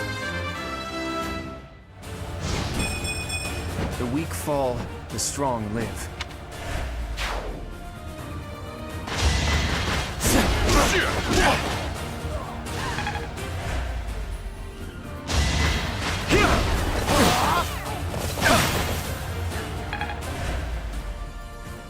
It is decided.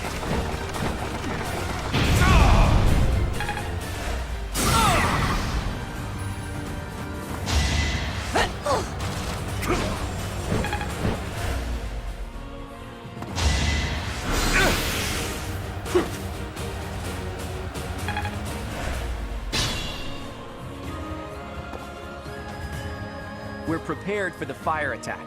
Now we just need to draw the enemy's attention. You can't defeat us with that many soldiers? The Imperial Army is doomed without a capable general. Quiet! Don't think you'll get away with mocking me. Attack! Make sure they never speak again!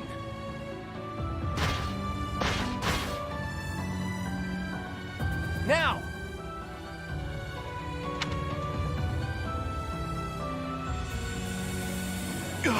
A fire attack! The damage is too great! We can't fight anymore!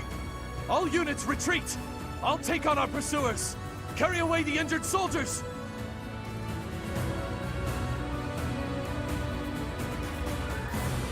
If we let them escape, they'll come back to attack later. We have to take them out.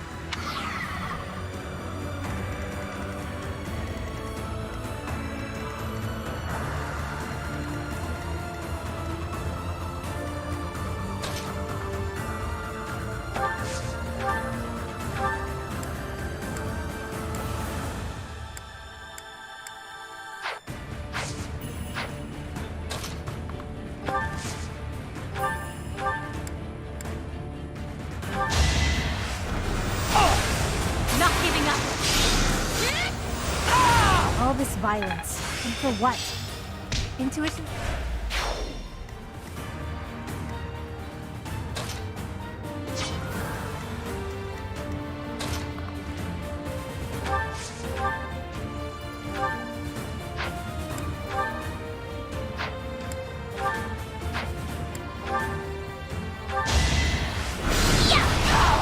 I've got no time for mercy.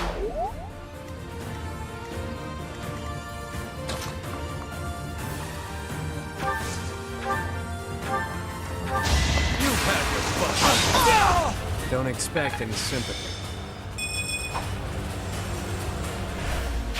Good going.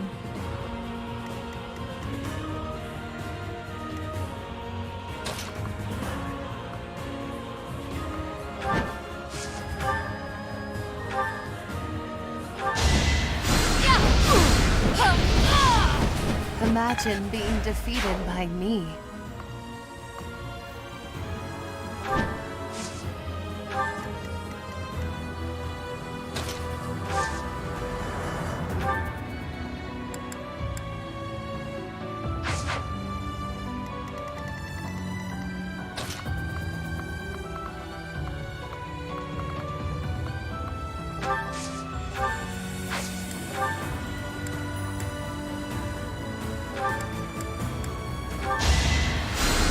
Sorry.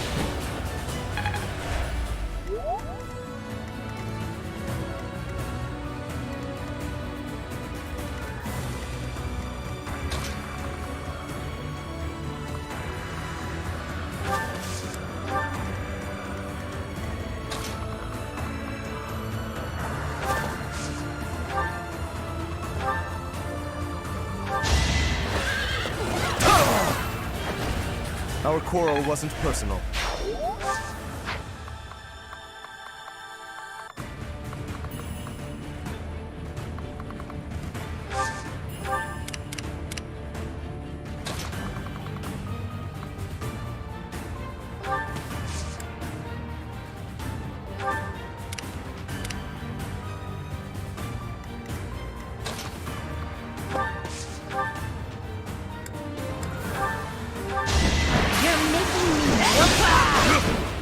Don't get used to this. Hey, look at you.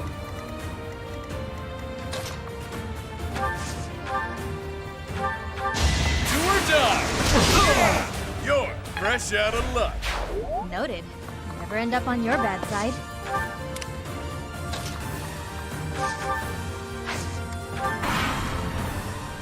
A total loss. But we can't just return home like this. Teach, look out! They're after your head!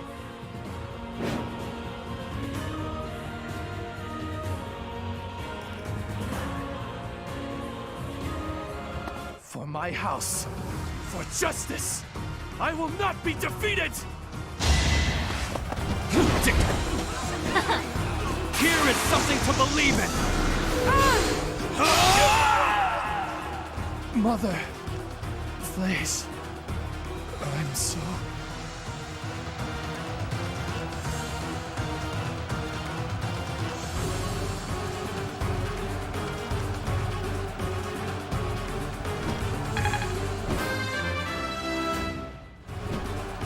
A bit disappointing. Those Imperial troops are really something. Looks like we'll face a lot of resistance in the future.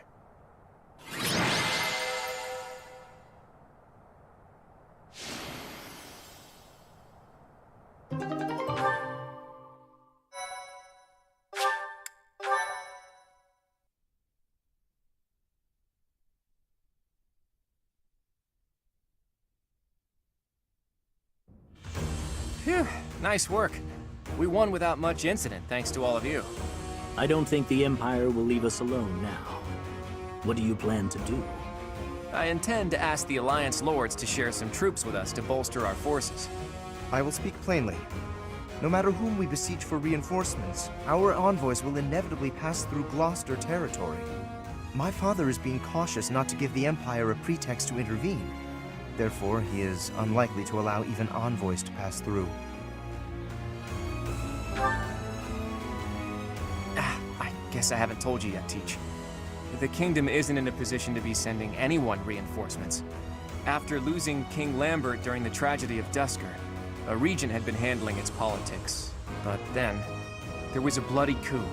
The regent and Prince Dimitri both. Apparently the whole family was killed.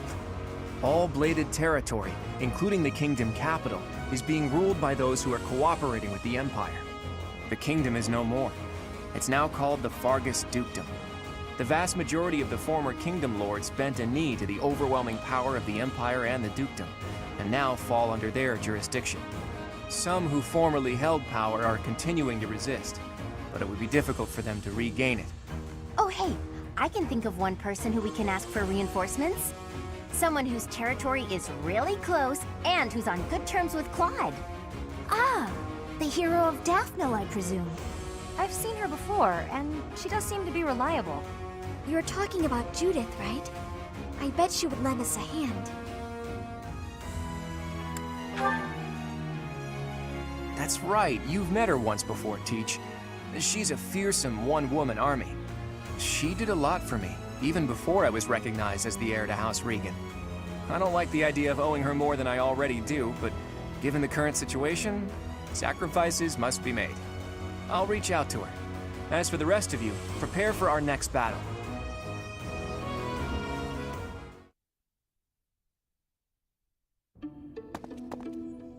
Hey, Teach. How are you feeling? Does anything feel strange at all?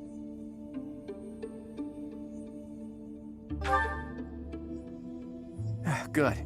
I still vividly remember you suddenly collapsing and passing out after you went through those changes.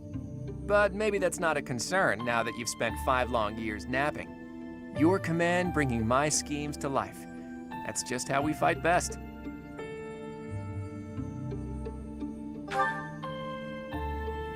Not yet, but there's no need to worry. That woman adores me. Once we've bolstered our forces, it'll finally be time to start taking decisive action. But I wonder, do you really think Rhea is still alive?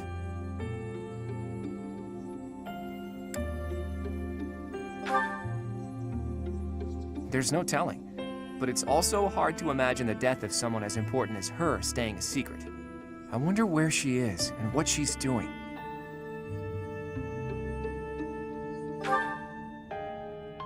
All I know is that I still have a lot of questions I need to ask her. About the true history of Creststones and Heroes' relics, and the truth behind the legend of Seiros and Nemesis. She has secrets. Too many of them for my comfort. Considering the state of the world, it's suspicious. You must be curious about what was done to you and what her plans were for you, right? And you never did learn about your mother, did you? None of our doubts will ever be cleared unless we hear these answers from Rhea herself. In that sense, I absolutely hope Rhea is still alive.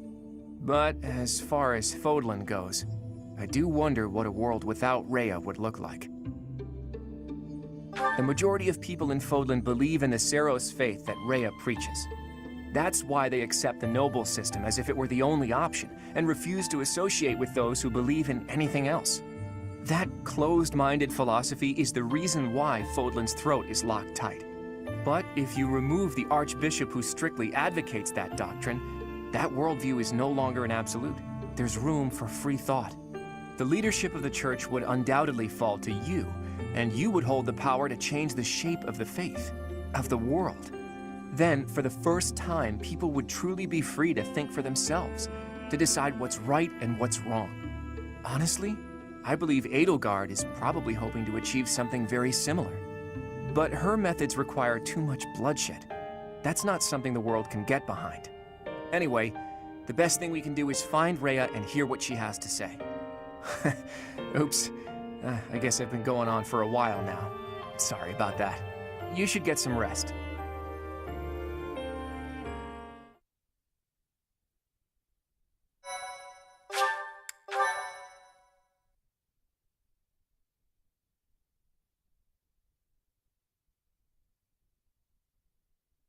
Part 2.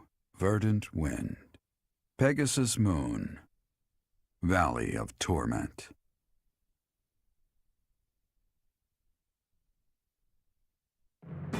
Having repelled the Imperial Vanguard, the Alliance army requests reinforcements from Judith, head of House Daphno, the governing body in the northwestern regions of Alliance territory.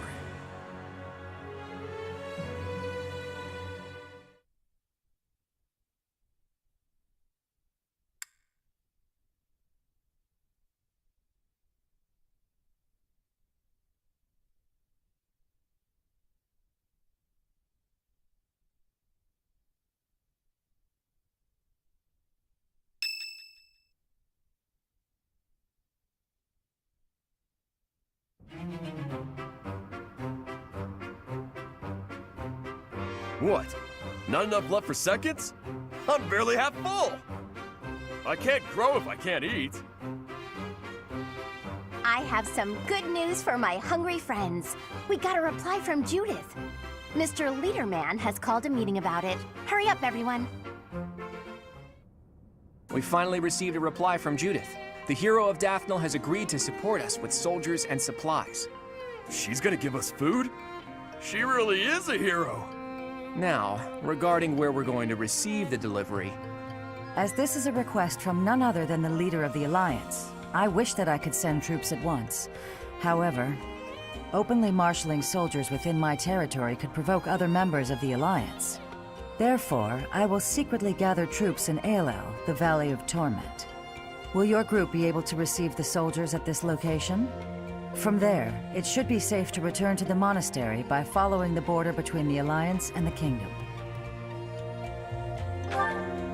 Aelel is on the border between Daphne territory and the Kingdom.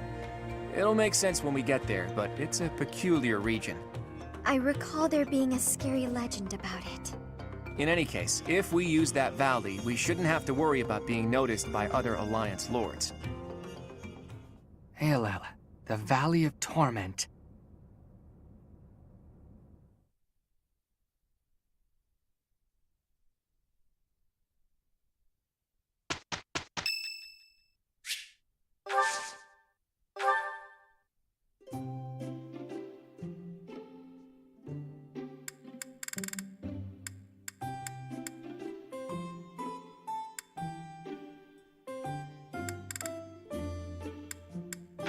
Oh, thanks for inviting me. Oh, wow, thanks. So delish. Huh?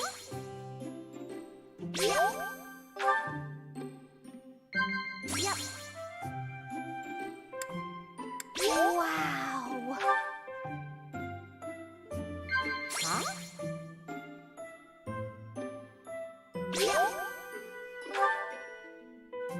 No matter what happens in this crazy world, I know I'll be safe if I stay by your side.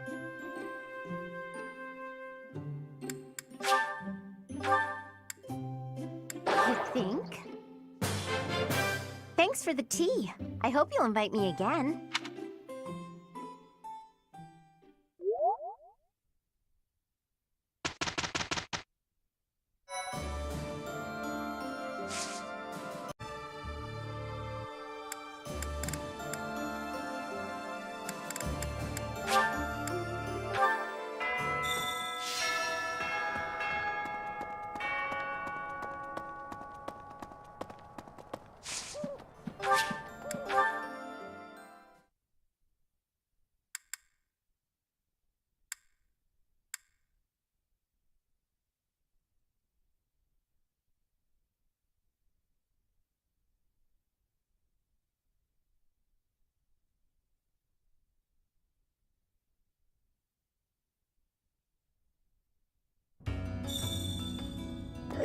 Hey you, listen up. I've got something to remember that battle 5 years ago?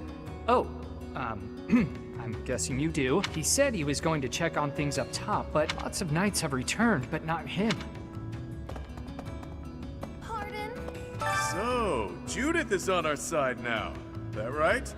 Haven't seen that lady in years. These days, people call her a hero. Back then, I just called her a catch and a half.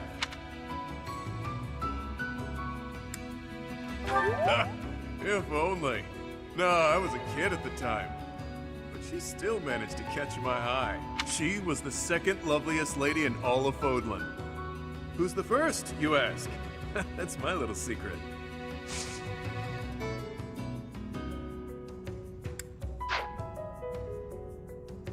So you intend to march into ALL? Frankly, I want no part of it.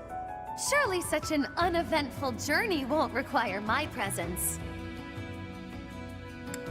You will? Then I shall don my marching boots. Though I would ask that we at least consider marching only under cover of night.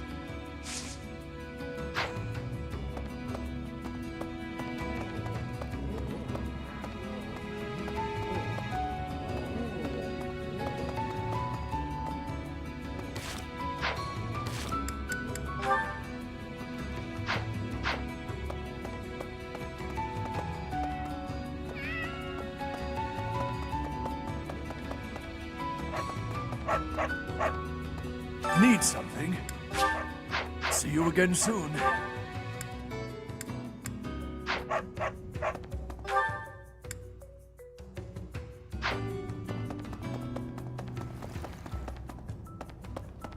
No, bandits from Garrick Mock used to come down to Abyss pretty frequently.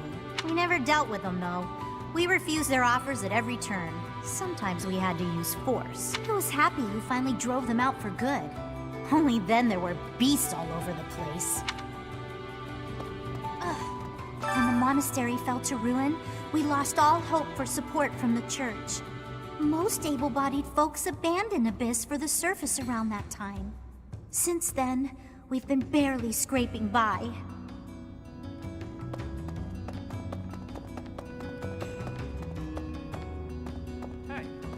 The Valley of Torment, huh? I see your angle, but don't let your guard down. Any movement about their borders, and the Lords of the Kingdom will react swiftly. Don't underestimate them. Keep your focus on a positive outcome. There's a lot to gain and a lot to lose.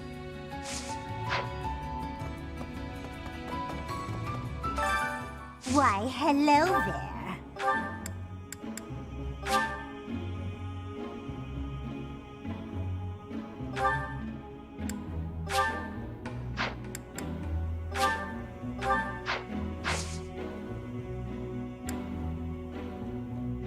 come back soon now. Why, hello there. If it is your wish. Everything is within your come back soon now.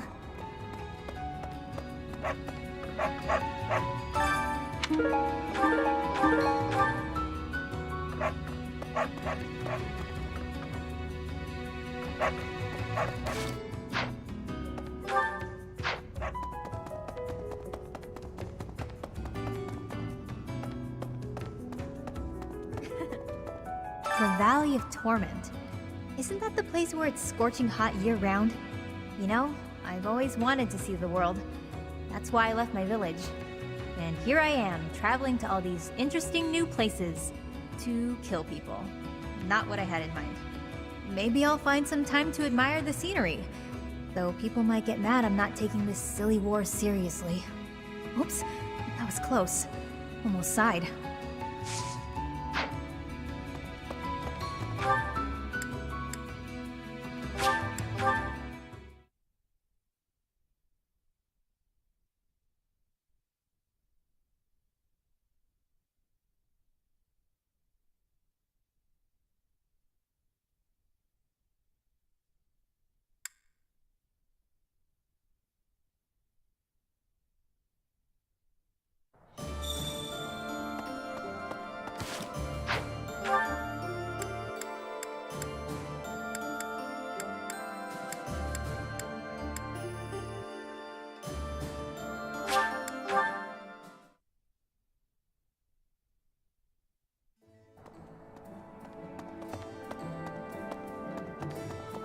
There's unrest everywhere. I hope things...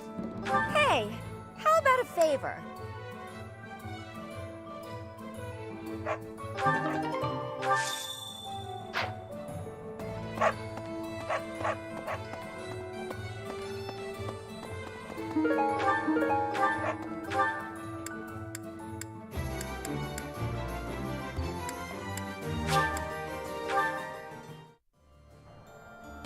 Oh no. Can you help me?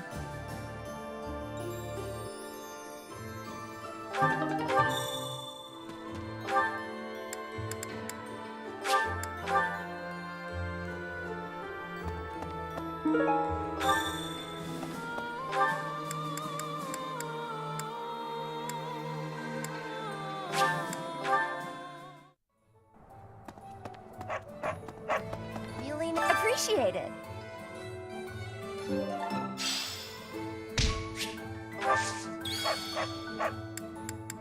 Welcome.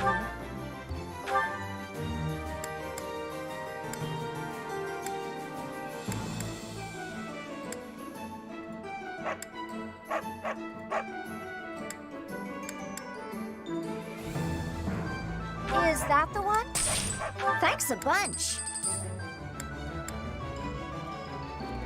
Is that the one? Thanks a bunch. Is that the one? Thanks a. Is that the one? Thanks a. Is that the one? Thanks a. Is that the one? Thank. Is that the one? Thanks. Is that the one? Thanks a bunch. Is that the one? Thanks a. Is that the one? Thanks a bunch. Is that the one? Thanks a bunch.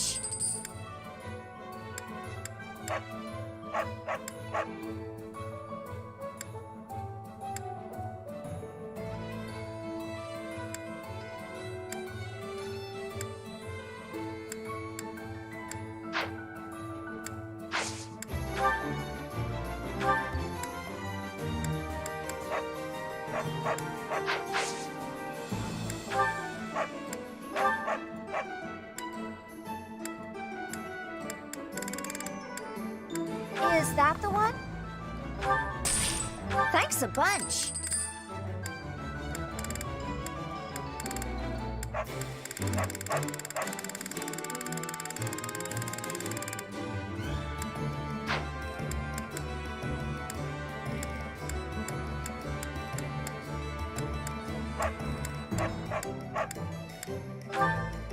Is that the one? Thanks a bunch. Is that the one? Thanks a bunch.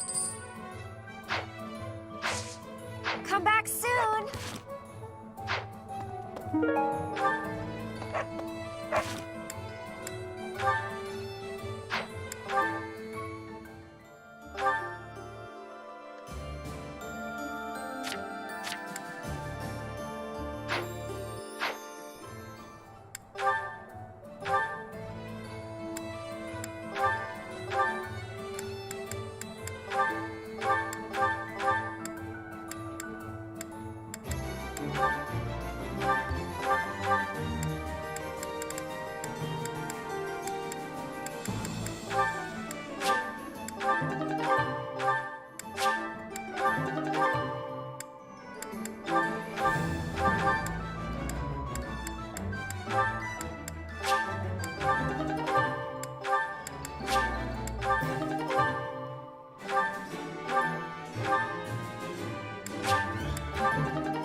Hello there.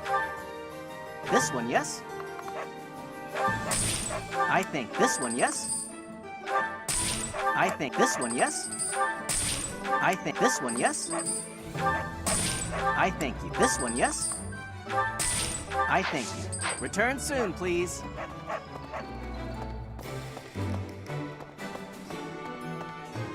What do you require? Farewell.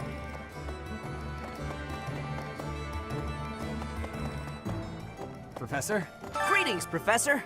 Nothing to report. Is everyone setting out on a big campaign? Not exactly.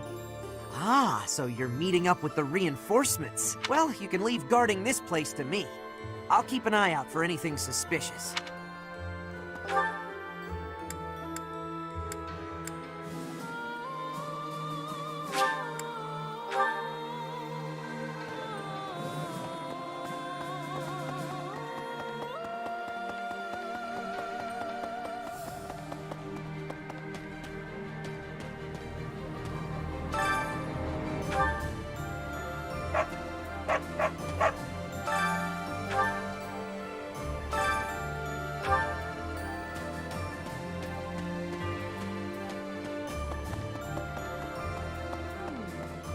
My big brother told me stories of Judith's bravery. With just one look, she tamed a runaway horse that nobody else had been able to touch. When an Almiran general provoked her, she talked him into a tearful apology.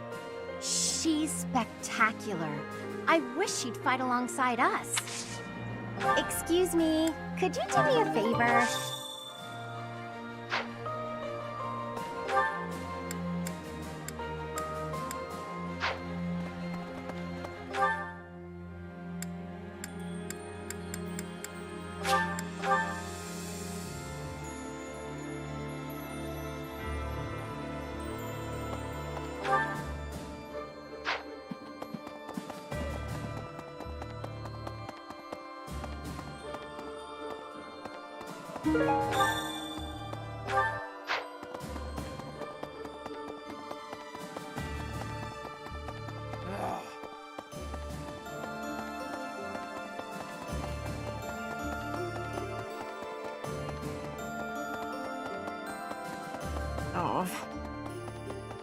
Hello.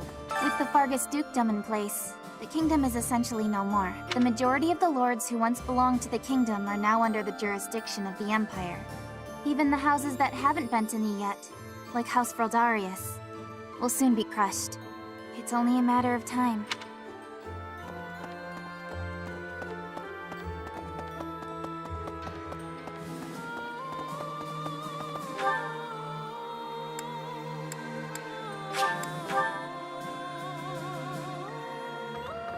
can't believe the Valley of Torment.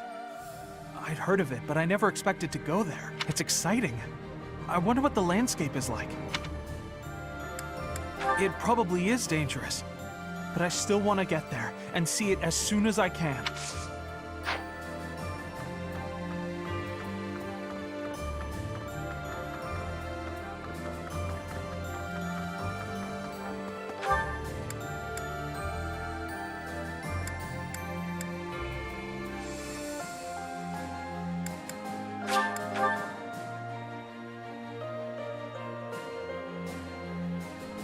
Oh no. Nice job.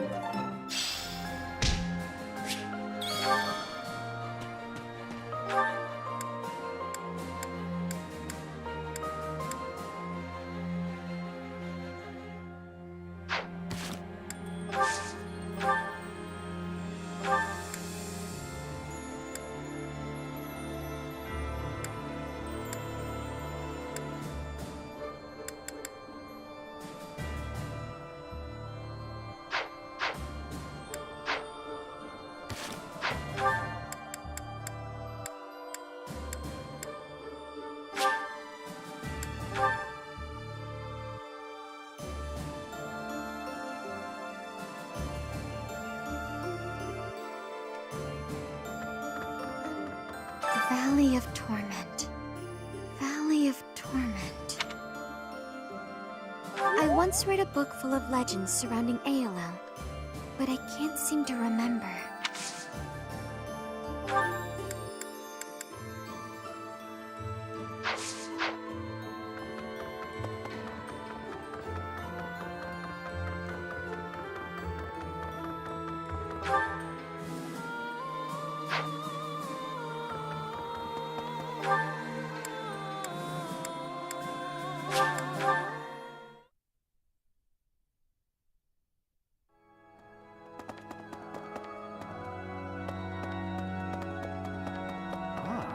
Meeting reinforcements in the Valley of Torment seems an astute decision to me. In that land of oppressive heat, it is unlikely that we will be disturbed. It also means we will need to contend with those harsh conditions ourselves, however.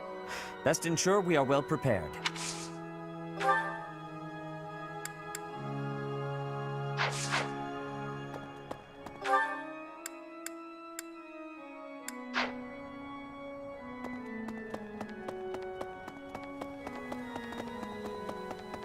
It has been only 5 years, yet so much has changed. Half of the kingdom has fallen to the Empire. Skirmishes are rife throughout the Alliance. Despite such tumult, we look upon the same sky, unchanged by the storm happening beneath it. Indeed, I gazed up at this same sky with Mother and Father. It does not feel so long ago at all. Wait, but how would you know, Professor?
I'd never have been recognized as the legitimate heir to House Regan without Judith's recommendation. Feels like I'm digging myself deeper and deeper in debt to the hero of Daphnel, but what do you do?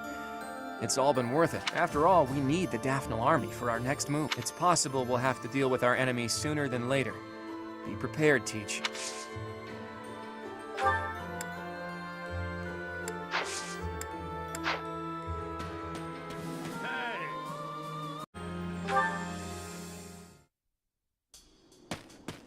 Oh, hey there.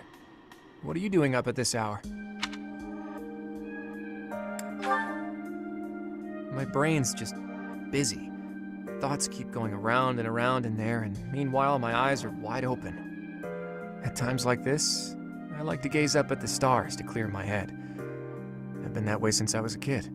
Looking up at the big starry sky makes my dreams feel small, which makes it feel like I can actually make them come true. I didn't believe in gods when I was a kid. Maybe that's because the night sky took their place for me. Hey, Teach. Will you talk with me a while? I bet you figured this out, but I wasn't born in Fodlan. Where I come from, the people of Fodlan are looked down on as cowards. Technically, that cowardice runs in my veins. On my mother's side, anyway. That's why the people who were around me when I was growing up thought of me as an outsider. But I don't believe the people of Fodlan are cowards. That kind of perspective is just based on ignorance. The person from Fodlan who I know best is my mother. She fell in love with a man from the wrong side of the border and had the guts to leave home to pursue that love. I always threw that in the faces of anyone who tried to make a fool of me. My mother is proof the people of Fodlan aren't all cowards. Just saying that doesn't achieve anything, though. I need to destroy the prejudices that have taken root in my homeland. That's why I came here, to see Fodlan with my own eyes. I thought I might be able to find a new perspective that could help me change things. And what did I find? That the people here view anyone who's an outsider as a beast of sorts. I was shocked. Even though our cultures and beliefs are completely different, our two lands have that much in common. That's when I realized the only way to change things is to bring the whole world together and start anew. That's the dream I've been working toward since I first entered the Officers Academy 5 years ago. To unify the Alliance, and then all of Fodlan, and to bring a new set of values to this new land of mine. After that, I'd expand that vision to the rest of the world, break down the walls, and let a new perspective come rushing in, start all over. Do you think that's just a crazy pipe dream, or a brilliant ambition?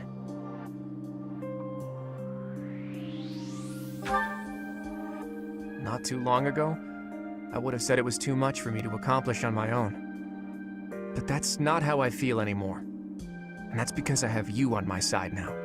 Lately, I've spent a lot of time thinking about how I wouldn't have made it this far without you. You and me, Teach. We can go anywhere. Do anything. I hope that you always walk in step with me. At least, until the day comes when we can look out at the peaceful world we've built. Together.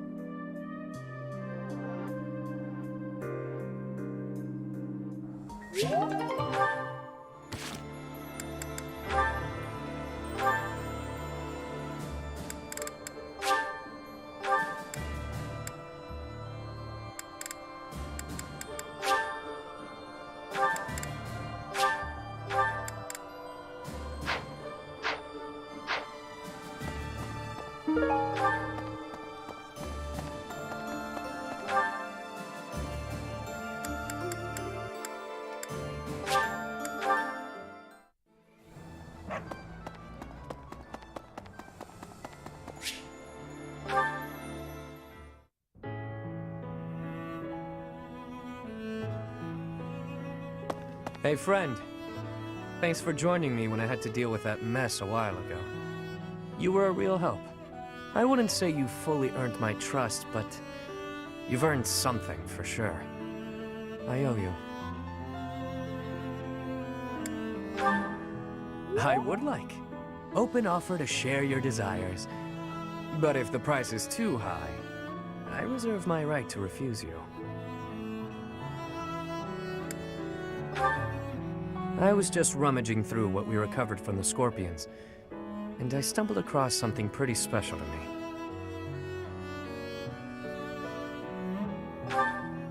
It was under lock and key, so those thugs probably thought it was something of high value.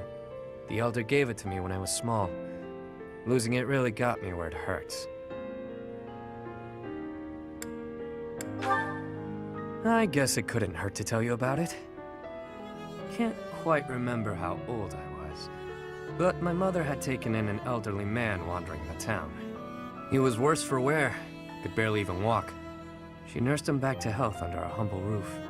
In return for her kindly gesture, he taught me to read and write. This notebook is a relic of those times. Not too long after that, I came down with a terrible illness. We had no money to speak of, so a doctor's visit was out of the question. My mother went everywhere asking for help, to no avail.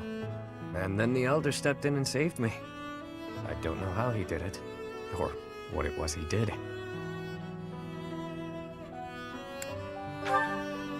Long since passed on. Natural causes. I believe it happened shortly after he cured me. My illness, it turns out, was part of a larger plague that swept through our village. So many died. And there I was, having escaped death by some strange luck. I felt grateful. And helpless. So little Yuri figured it would be his mission to help anyone he could as he grew up. However I could. Not necessarily by making gold rain from the sky, but in smaller ways. The streets are filled with kids who have no homes, no food, so many dying of disease, or some cheap medicine would have saved them. I figure, if I can save even one unlucky soul, well, then I'm doing my part, you know? It's a small dream, but it's one I hold in my heart. To help those who need it. It's what my gang's about.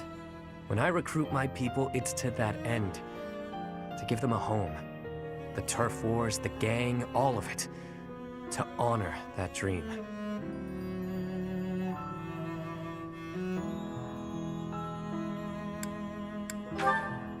Yeah? Well, thanks. Despite what you now know about me, I'm still the Lord of the Underground. Don't go forgetting that. I do what I have to, whether people view it as fair or foul. The way I see things, the goddess gave me two gifts. My life and my charm. That's been gift enough to get in with slimy nobles, so I can pull their strings as I see fit. Of course. It wasn't always easy, but in the end, it's all the same little game. Once I used a clever name, and my charms, to become the attendant to the head slug of a noble house. Yet another time, I took a name befitting the kingdom that landed me in the academy as a noble's adopted son. That's how I've gotten this far and earned my fortune.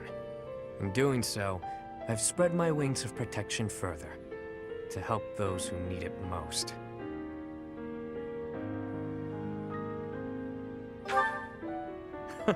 As though I'd tell you, friend.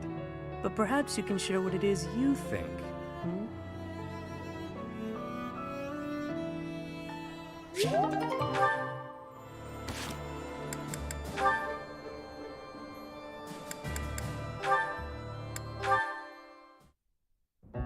Oh, Sedith!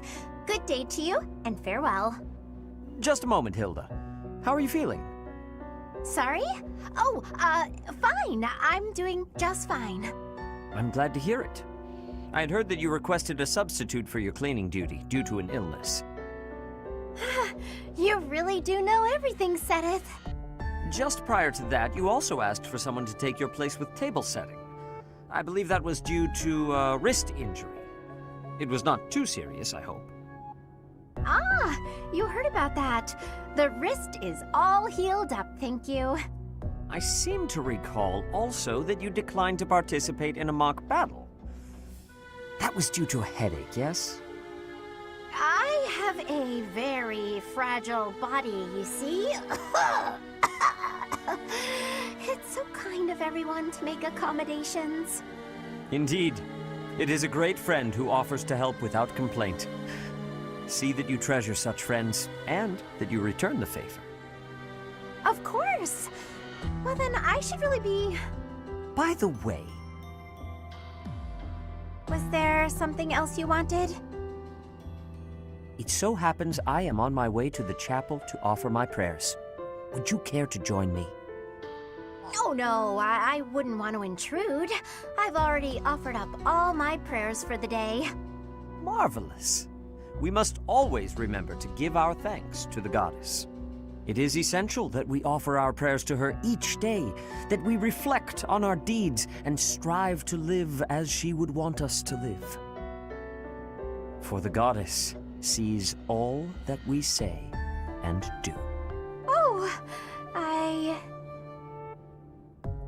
Now, if you will excuse me.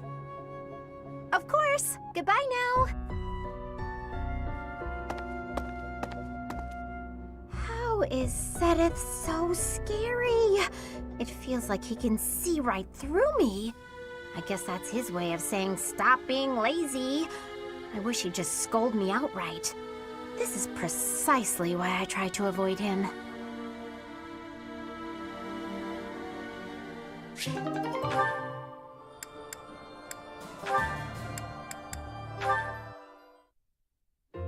Claude, what are you doing?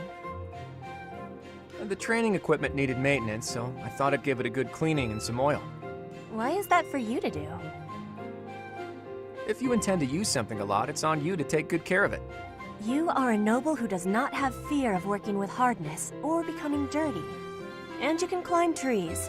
I am impressed. Thanks, but to be honest, I don't think being a noble really has anything to do with anything. Nobles and commoners are all equal here. We're all buddies. Even you do chores, don't you? Social rank doesn't matter when you put your life in each other's hands. I like that about this place. I have your same opinion. Status is something chosen by chance, not by a person. Everything became different when I came from Brigid to the Empire. Nobility does not stop life from surprising you. I know just what you mean. It's not like the ancestors of the nobility or royalty were selected by the goddess herself, after all. What does origin or status matter? In the grand scheme of things, we're all just insignificant mortals. Nobility isn't a matter of birthright alone. At least not in my eyes. Claude, you are very much strange for a noble. Thanks, and same to you. You're a princess of Brigid, right? If I'm a strange noble, you are too. I am normal in Brigid. In Fodlan, you are an abnormality. An abnormality, am I? Gentleman that I am, I'll go ahead and take that as a compliment. I think also that your heart is kind. I am thinking you will be a good king. I'll remember that. But for now, this equipment isn't going to clean itself. I will be helping you. We will join together our efforts. You're an abnormality, princess. A wonderful abnormality.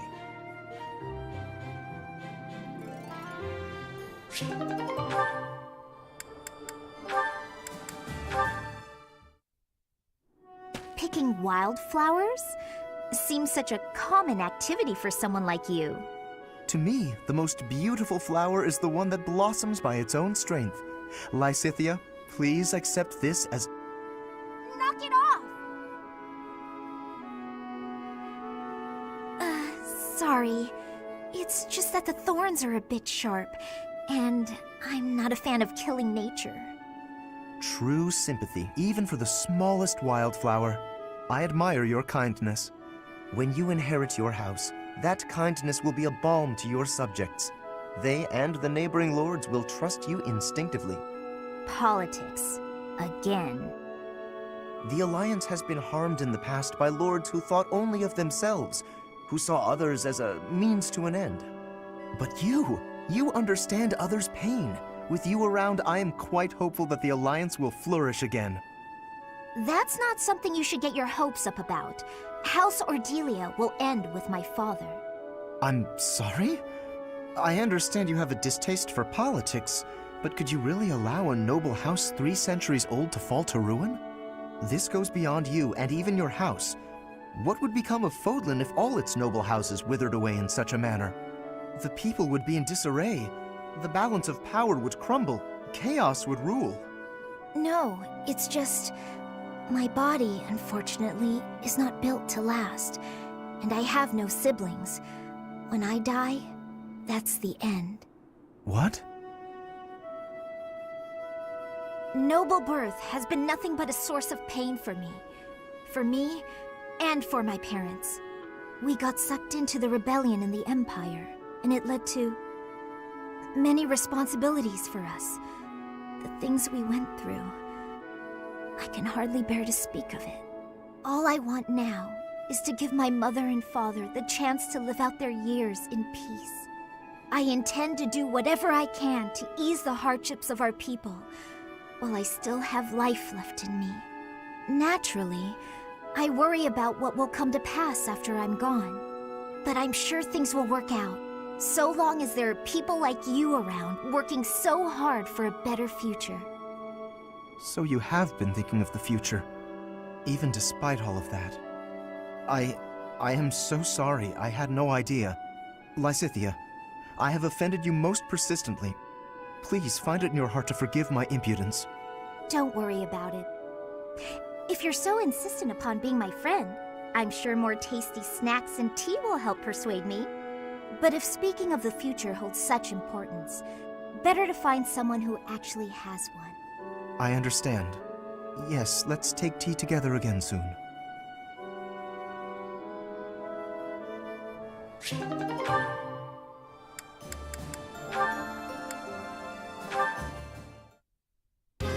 Whoa!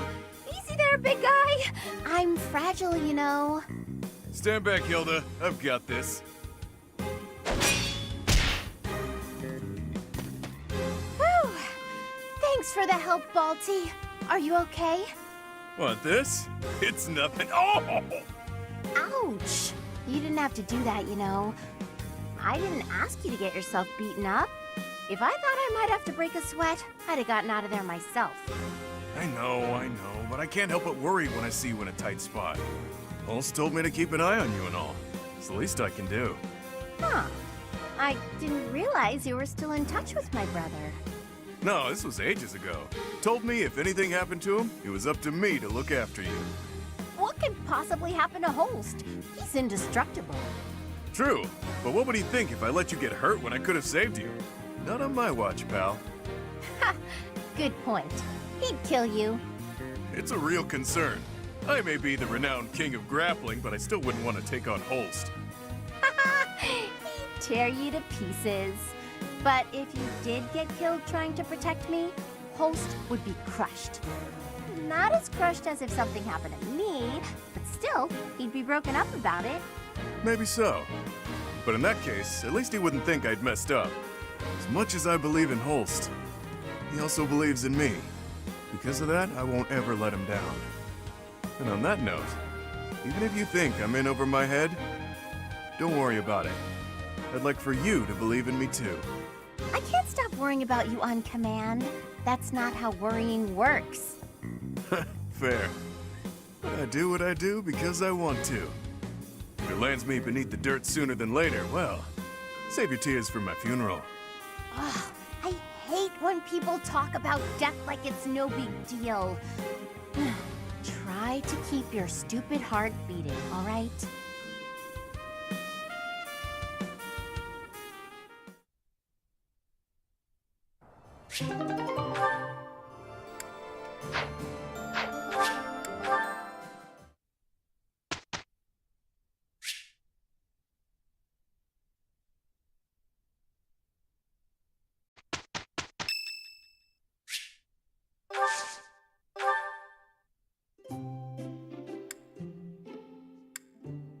Did you call me? I am grateful.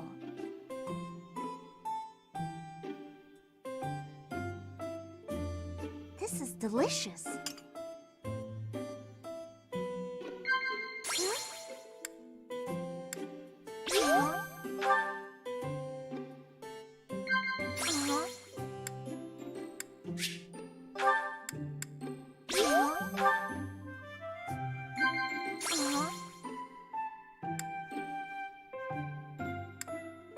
Well now.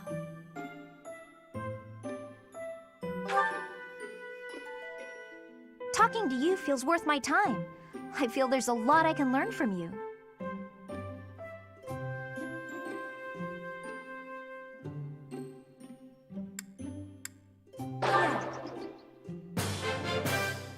Ah.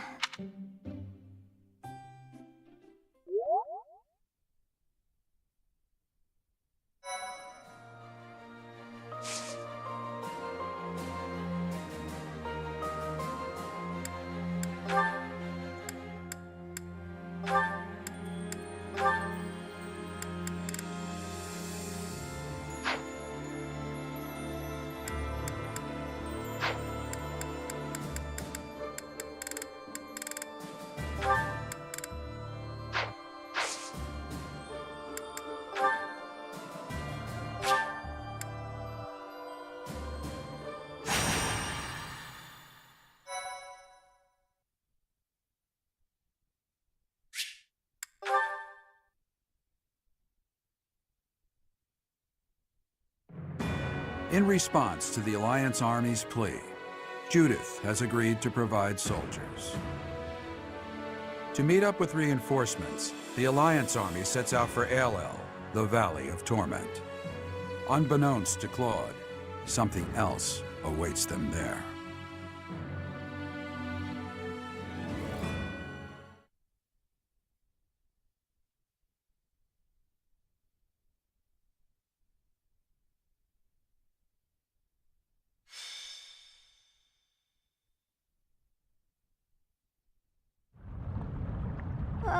Why is it so hot? I'm getting all sweaty. Don't be a wimp. Anything's worth it for more food supplies. Move over, Raphael. Somehow you make the heat even worse. Let's stay calm, everyone. Once we meet up with Judith's soldiers, we can go right back home. Oh, I finally remembered. The legend goes that this valley was born from the wrath of the goddess. They say a pillar of light poured from the heavens and completely burned away the forest that used to be here. So you're telling me the goddess, who is supposed to be benevolent, burned a forest to a crisp? Typical.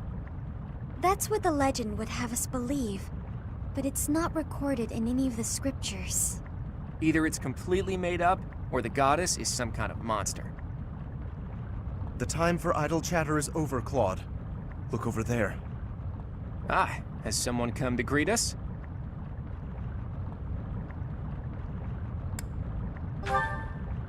That banner does not bear the Daphne crest. If memory serves, that's the crest of House Rowe, formerly Lords of the Kingdom. They joined the Empire's side without hesitation during the coup, and now here they are, lying in wait for us. House Rowe is mediocre and vulgar, but I hear their knights are powerful. What about the Daphne soldiers? You don't think... We've already been spotted, so there's no time to come up with a brilliant plan. Everyone, prepare for battle. I leave the command in your capable hands, my friend.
Welcome.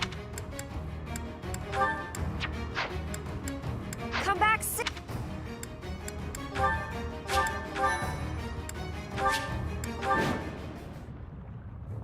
The Valley of Torment. Perhaps a good place to finish off my life as a knight. Only if that puny force of children is able to kill me, of course. So, their general must be that stubborn-looking old man. He looks like he wouldn't even forgive his sobbing child. It's good we came armed for the occasion. Care to find Judith? Flames are flaring everywhere and burning people where they stand. LL's a terrible place. Everyone, if you don't want to get burned to a crisp, watch your step.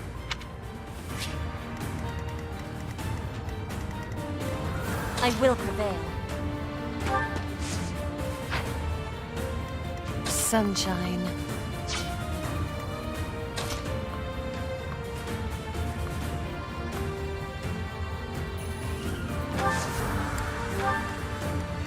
Shall we?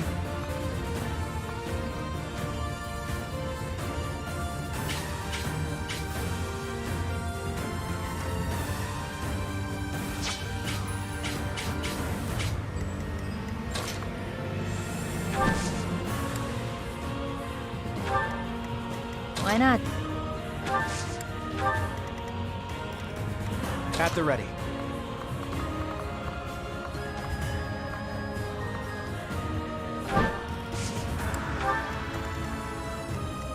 Oh, yeah.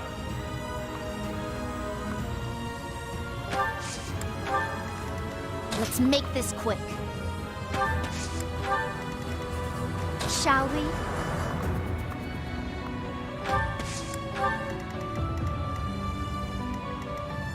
What's my strategy?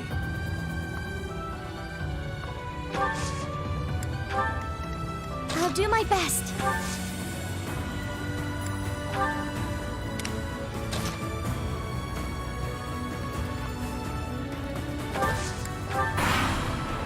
The Crest of Flames! Ha! Quite full of themselves, aren't they? Just as I thought. The Professor's army. But it's too late to back out now. In Lenato's place, I have to do my duty.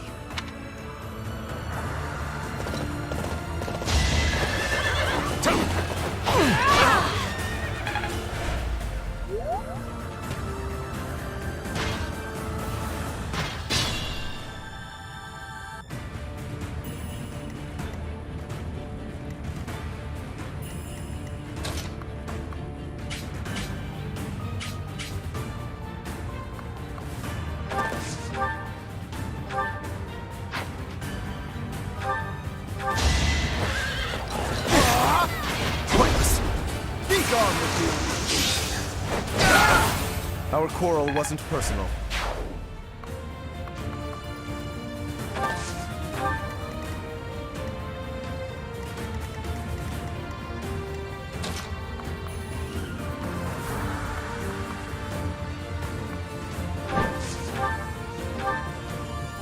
But as Lenato's son, I have a duty.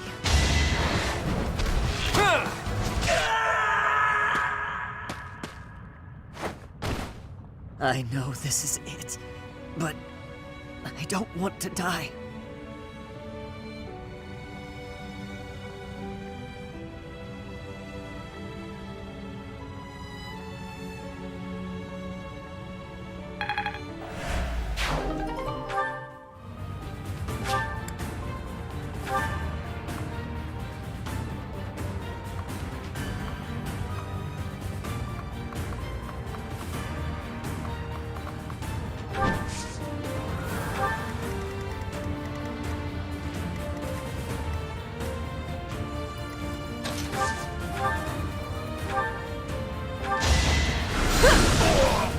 I'm getting used to this.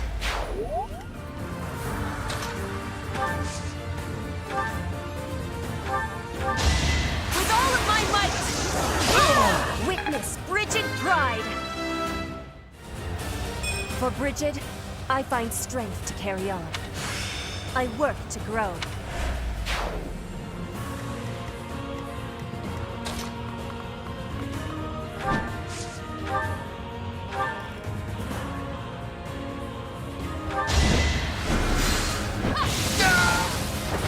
Imagine being defeated by me.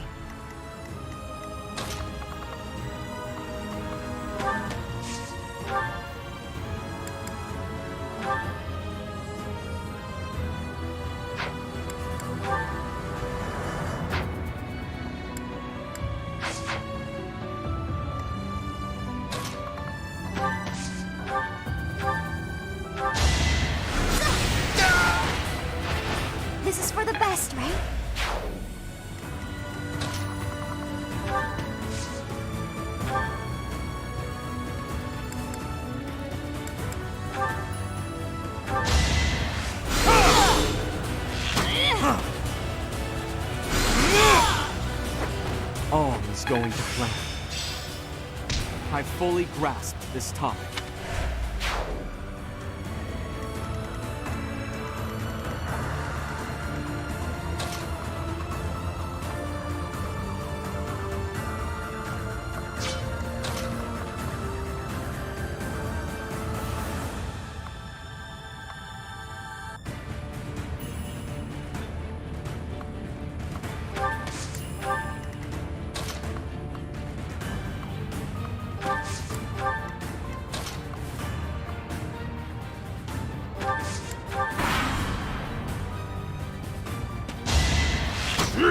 Too weak.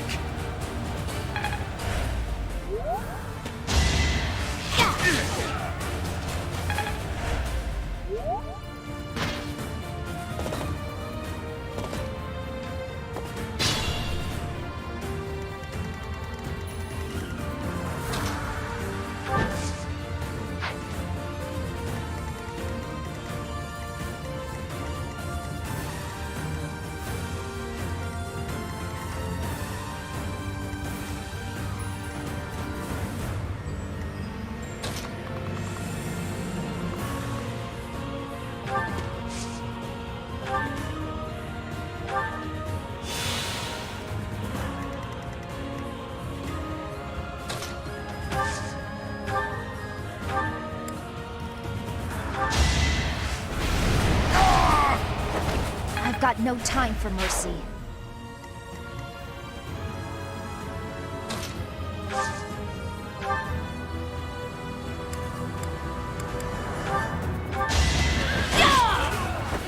Can't afford to slack off.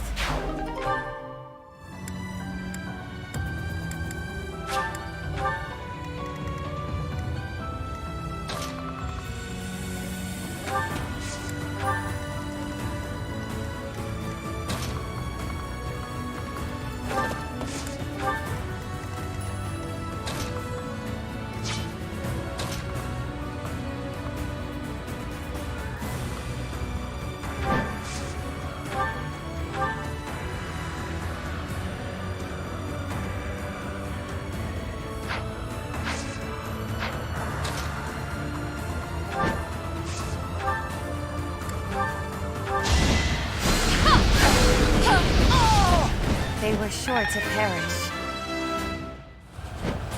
Improvement in...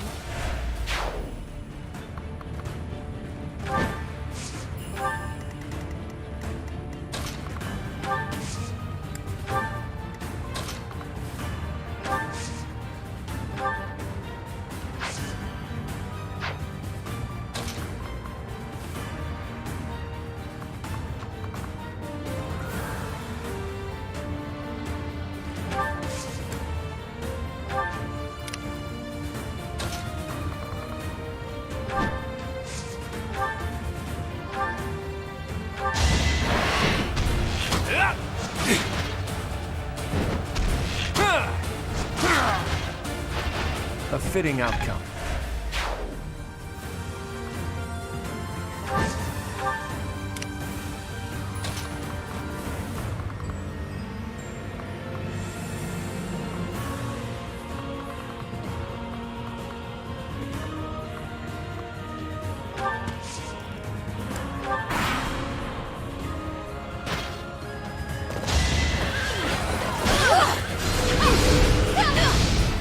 My joke of a life drags on.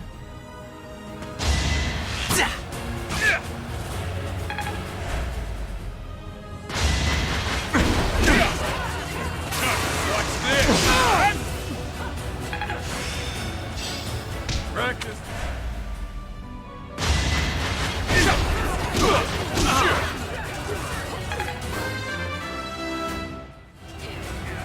My arms can't get much bigger.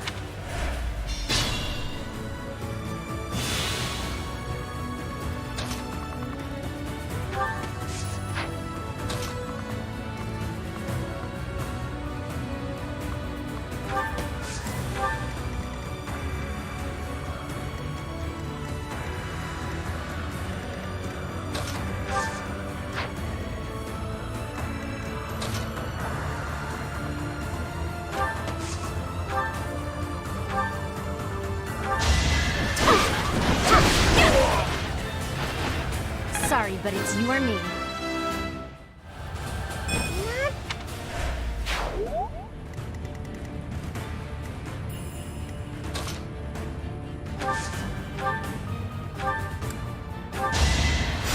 Is that wise? I feel a little stronger.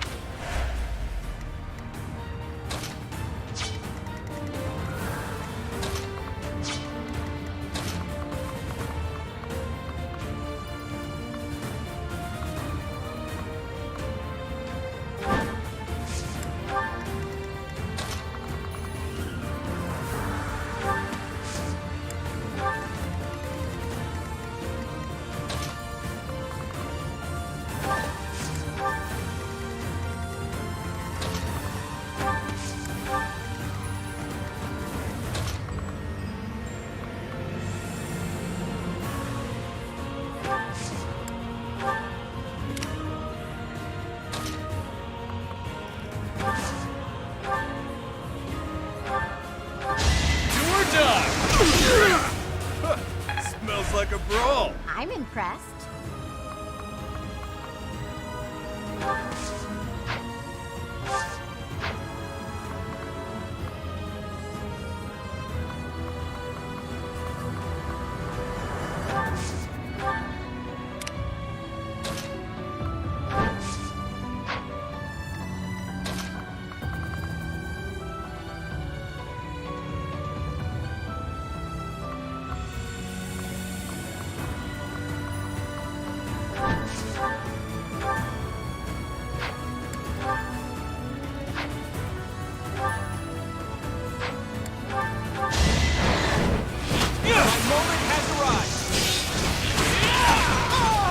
You got yourself killed.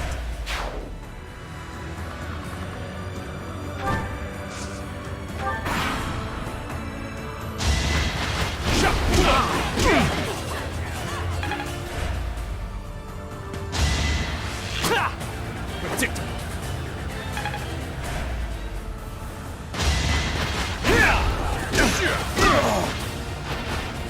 No wonder there's a bounty on my head.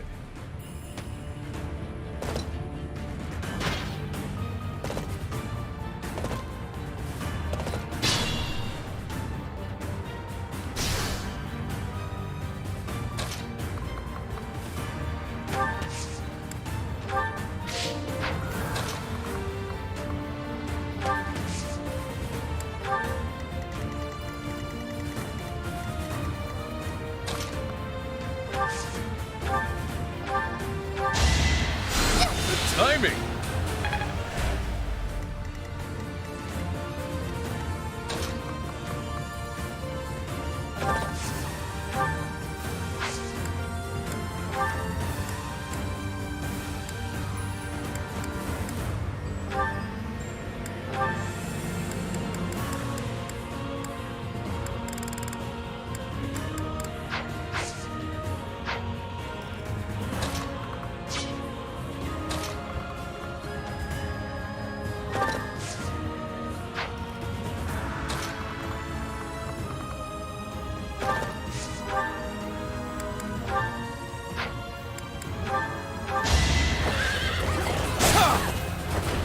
I'll tolerate no obstacle.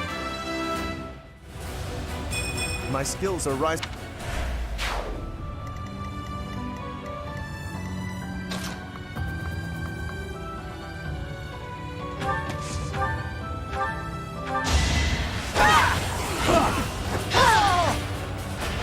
I fight for justice's name.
This is our chance.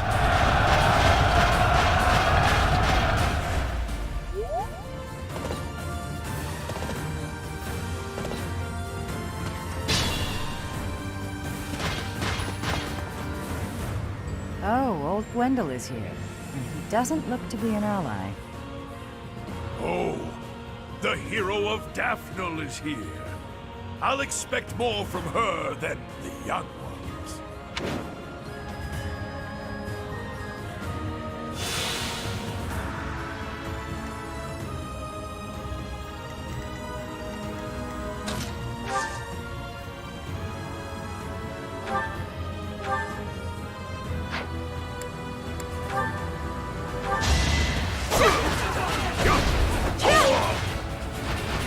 Each battle a victory.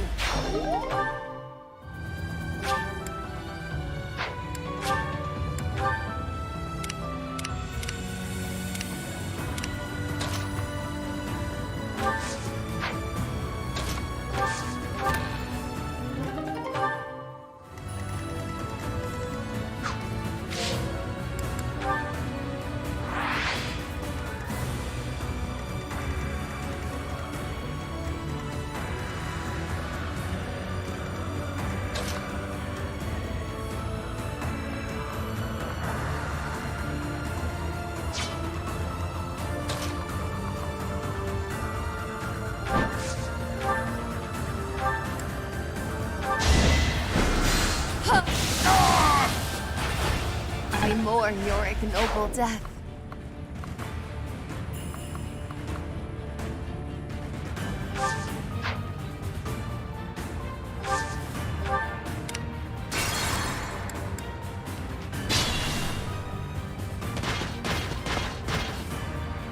Oh. Oh.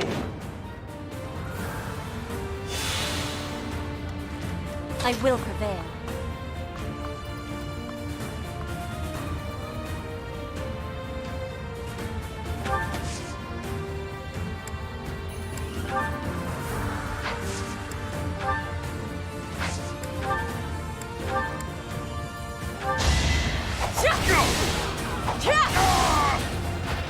I fight for justice's name.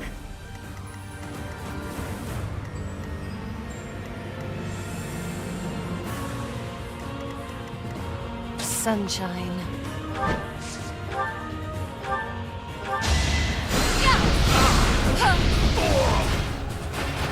Imagine being defeated by me.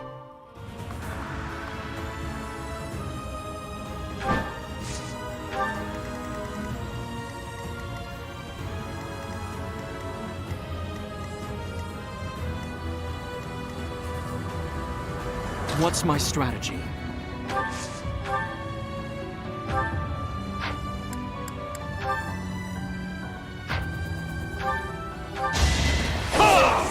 This could turn the tides.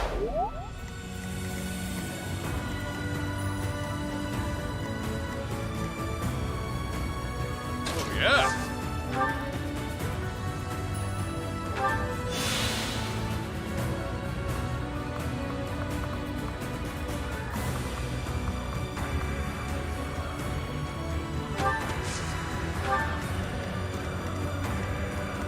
Shall we?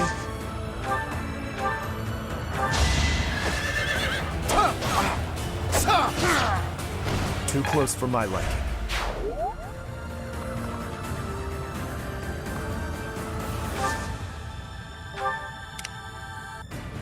Shall we? Let's make this quick.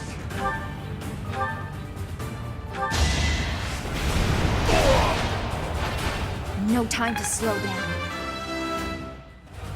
I will keep making progress.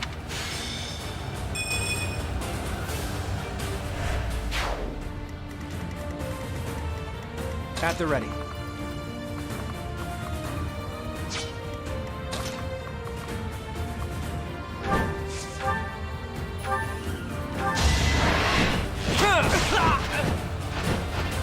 I fought and won.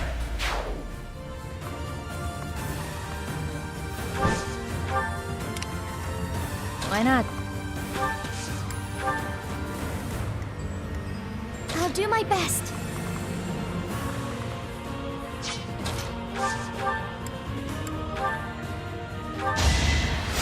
That helps.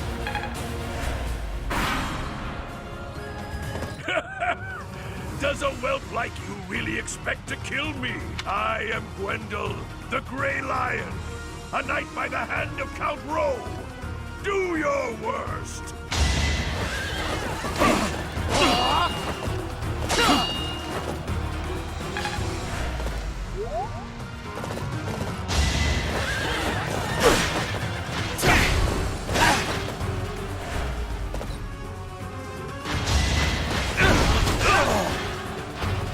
A fitting outcome.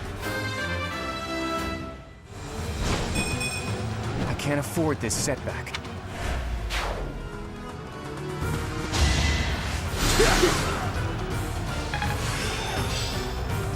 Now I'm indestructible.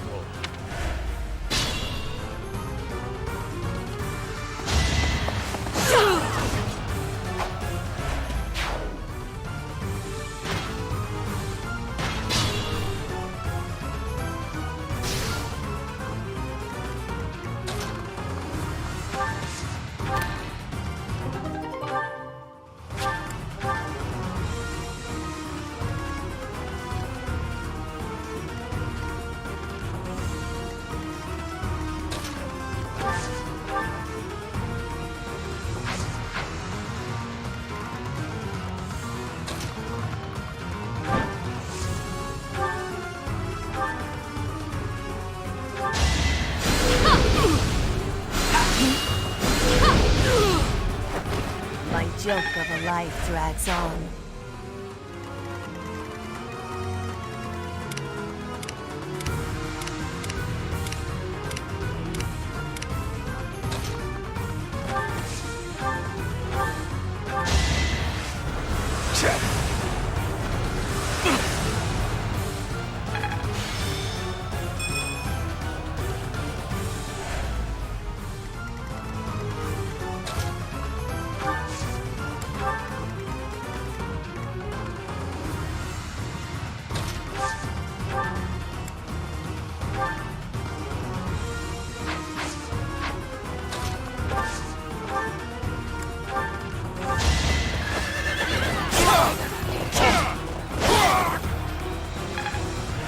I will not fall.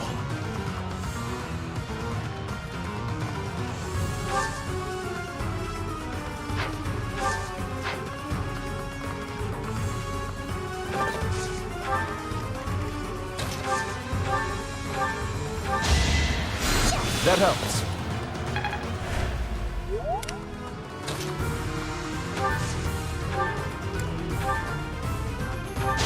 It's over. So I have found a place to die. Young ones, I thank you.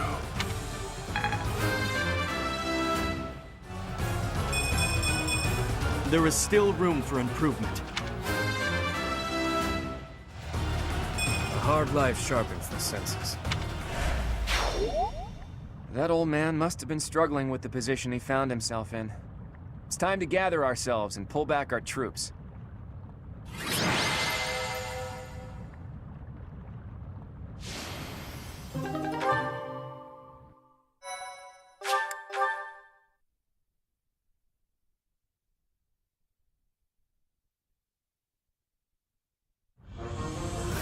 To think we'd get into a scrap here, of all places.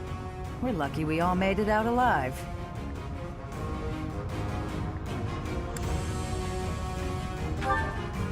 Well, that's ancient history.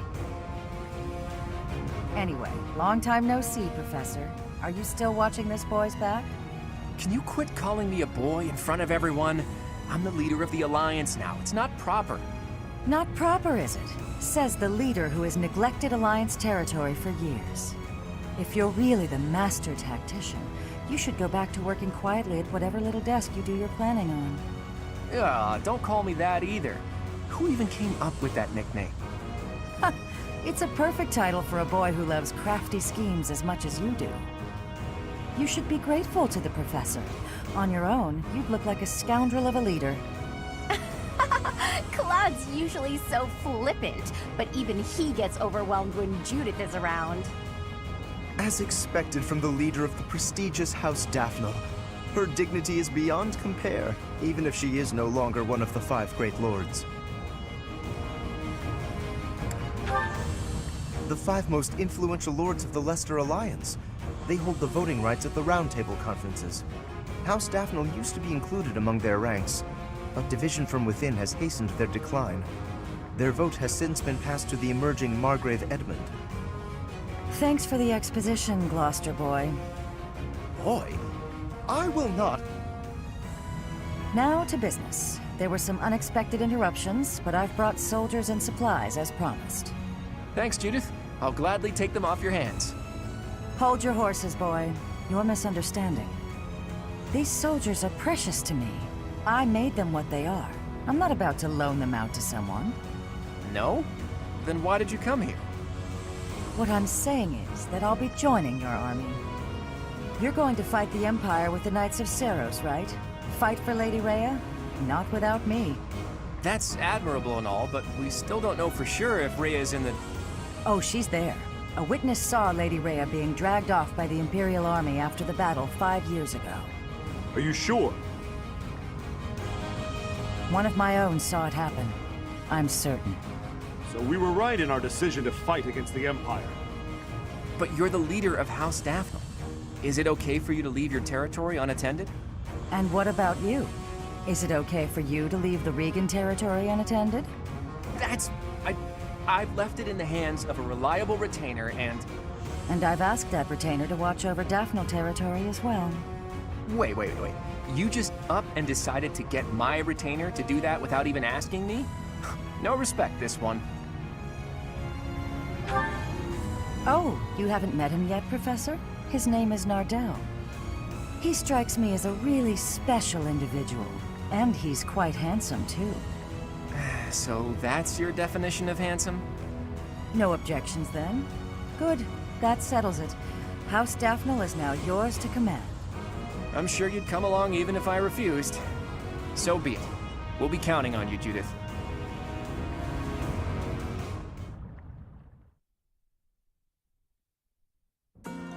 With Judith joining our forces, we've secured some more troops and supplies, albeit not many. I'm sorry it couldn't be more. No, it's enough for the time being.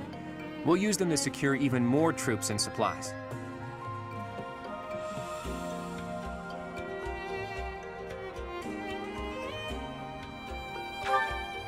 The key to my plan is Count Gloucester, the leader of the pro-Empire faction in the Alliance. You intend to sway my father to join the other side? If Count Gloucester were to switch to the other side, that would basically unify the Alliance.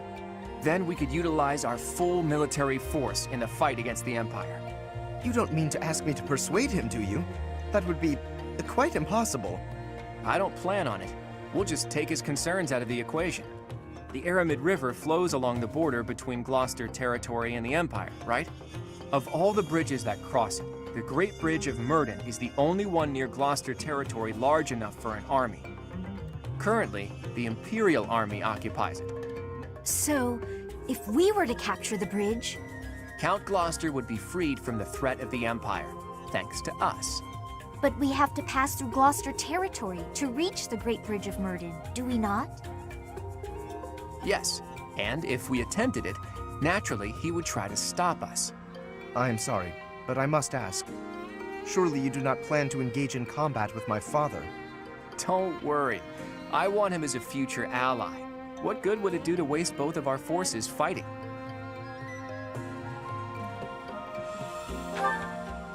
Who do you think you're talking to, Teach? Preparations are in the works even now. So the Master Tactician is finally going to show us his true power. I'm looking forward to it. I'll do my best to live up to that name by making my scheme as impressive as possible.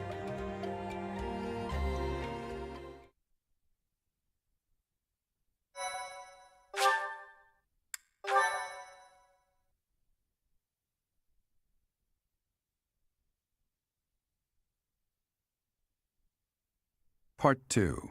Verdant Wind. Lone Moon. The Rose-Colored River.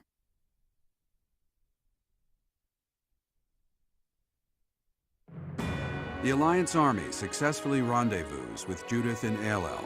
With the addition of House Daphne's forces, the time has come to invade Empire territory.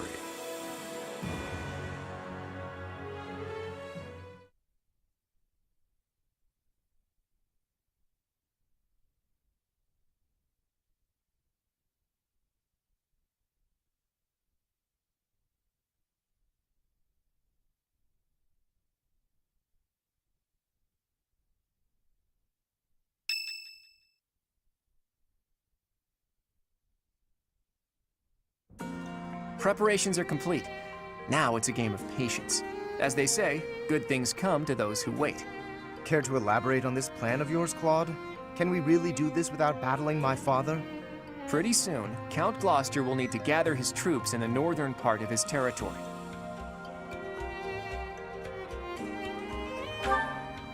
The kingdom has experienced constant infighting since the coup. They're out of the picture for now. The combined forces of the Regan and Daphne houses will threaten the northern part of the Gloucester territory. Nardell, that retainer I mentioned, is going to draw their attention. We'll take that opportunity to make our way through Gloucester territory and launch a surprise attack on the Great Bridge of Myrddin. And are you not concerned about the possibility that I may tip off my father? The future of the Alliance rests on this battle. I'm certain you won't betray us. I will ensure our success. I know you will. If we can win this fight, then our next goal will be to topple Enbar, the Imperial capital. I said before that my plan was to meddle with the Empire, but I'm gonna do you one better. We are going to defeat the Empire, once and for all. But to do that, we can't afford to slip up here. Bear that in mind and prepare yourselves for the coming battle.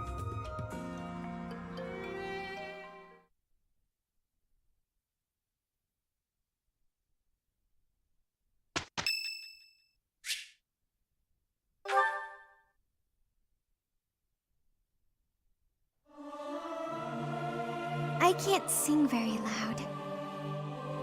Singing with others is a nice change of pace. Usually I do it when I'm alone.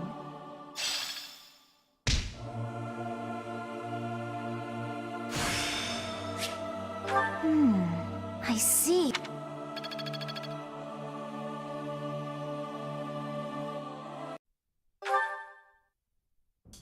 Professor, I asked to be on the sidelines. Why did you put me on the battlefield? You did protect me, so I guess I can't complain. Wait a second, you're hurt. Did that happen when you were defending me?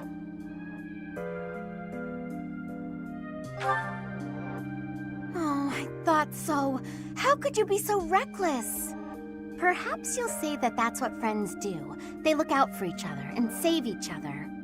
But if I saw you getting attacked, I wouldn't risk my neck to save you. No, don't overestimate me. I don't know if I've told you this, Professor. I have a very impressive big brother. I'm not just saying that. He's strong, smart, nice. He's basically perfect. Before Claude turned up, people talked about him becoming the next leader of the Alliance. Don't mention that to Lawrence, by the way. He never shuts up about that kind of thing. Anyway, my parents have high expectations for my brother, and he almost always meets them. No one expects anything of me. If something's even a little bit difficult, I find someone else to do it for me. That's what I've done my whole life. Of course! I can't stand the idea of not meeting someone's expectations. I know how people react when that happens. From watching my brother, I mean. People force their expectations on you, and then if you fail, they look so disappointed. Whenever that happens to my poor brother, he looks just devastated. So don't expect anything of me, please. That way, I can't disappoint you.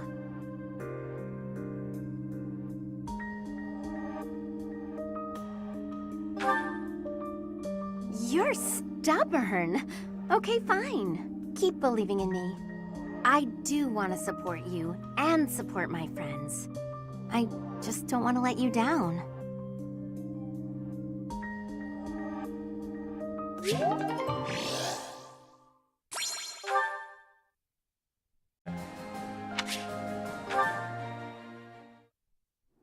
Professor, a moment? I am sorry that I doubted your ability. I deeply regret ever holding such a view of you. It is obvious to me now that you are extraordinary. Do you doubt your own power, even now? I suppose that's only natural. You've lived your whole life knowing next to nothing about yourself. Not even Gerald could have possibly known all there is to know about you. But I wonder, are you satisfied with that? Are you content, not knowing who you are? Or do you yearn to know more? That was a foolish question, of course.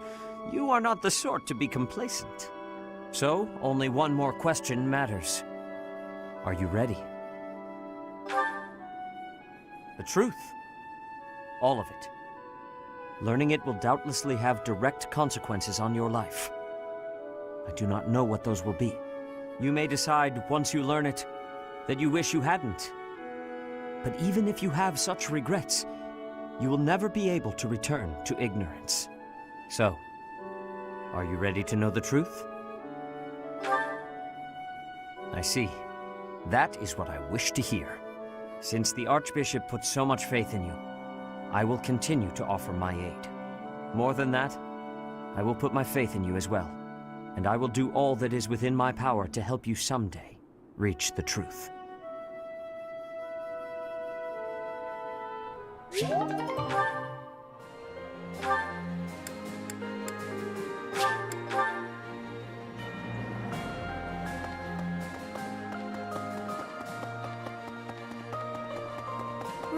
Right. Oh, Chatterbox, it's you. Do you need this room for something? Should I leave?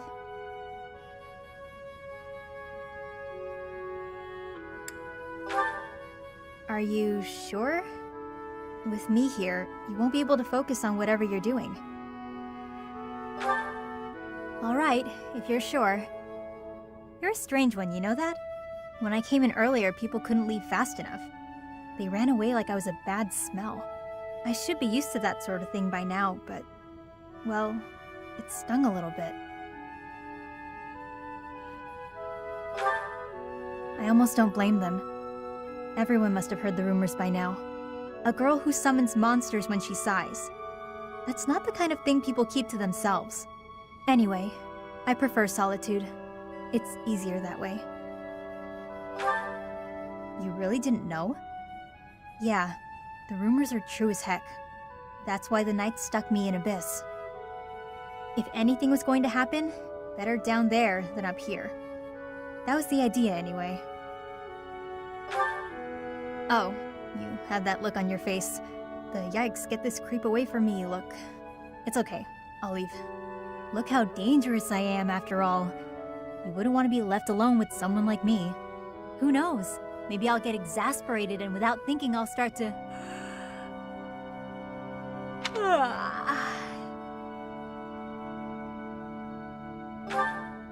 Sorry to scare you, Chatterbox. I don't usually do that. Guess I haven't been getting enough sleep. Everybody talking about me like I'm some freak. It's been bothering me. It doesn't matter. Gossip is petty and a waste of energy, so there's no need for me to pay it any mind. The funny thing is, all this drama has made me more likely to lose my cool. If that happens, you'll help me out, right?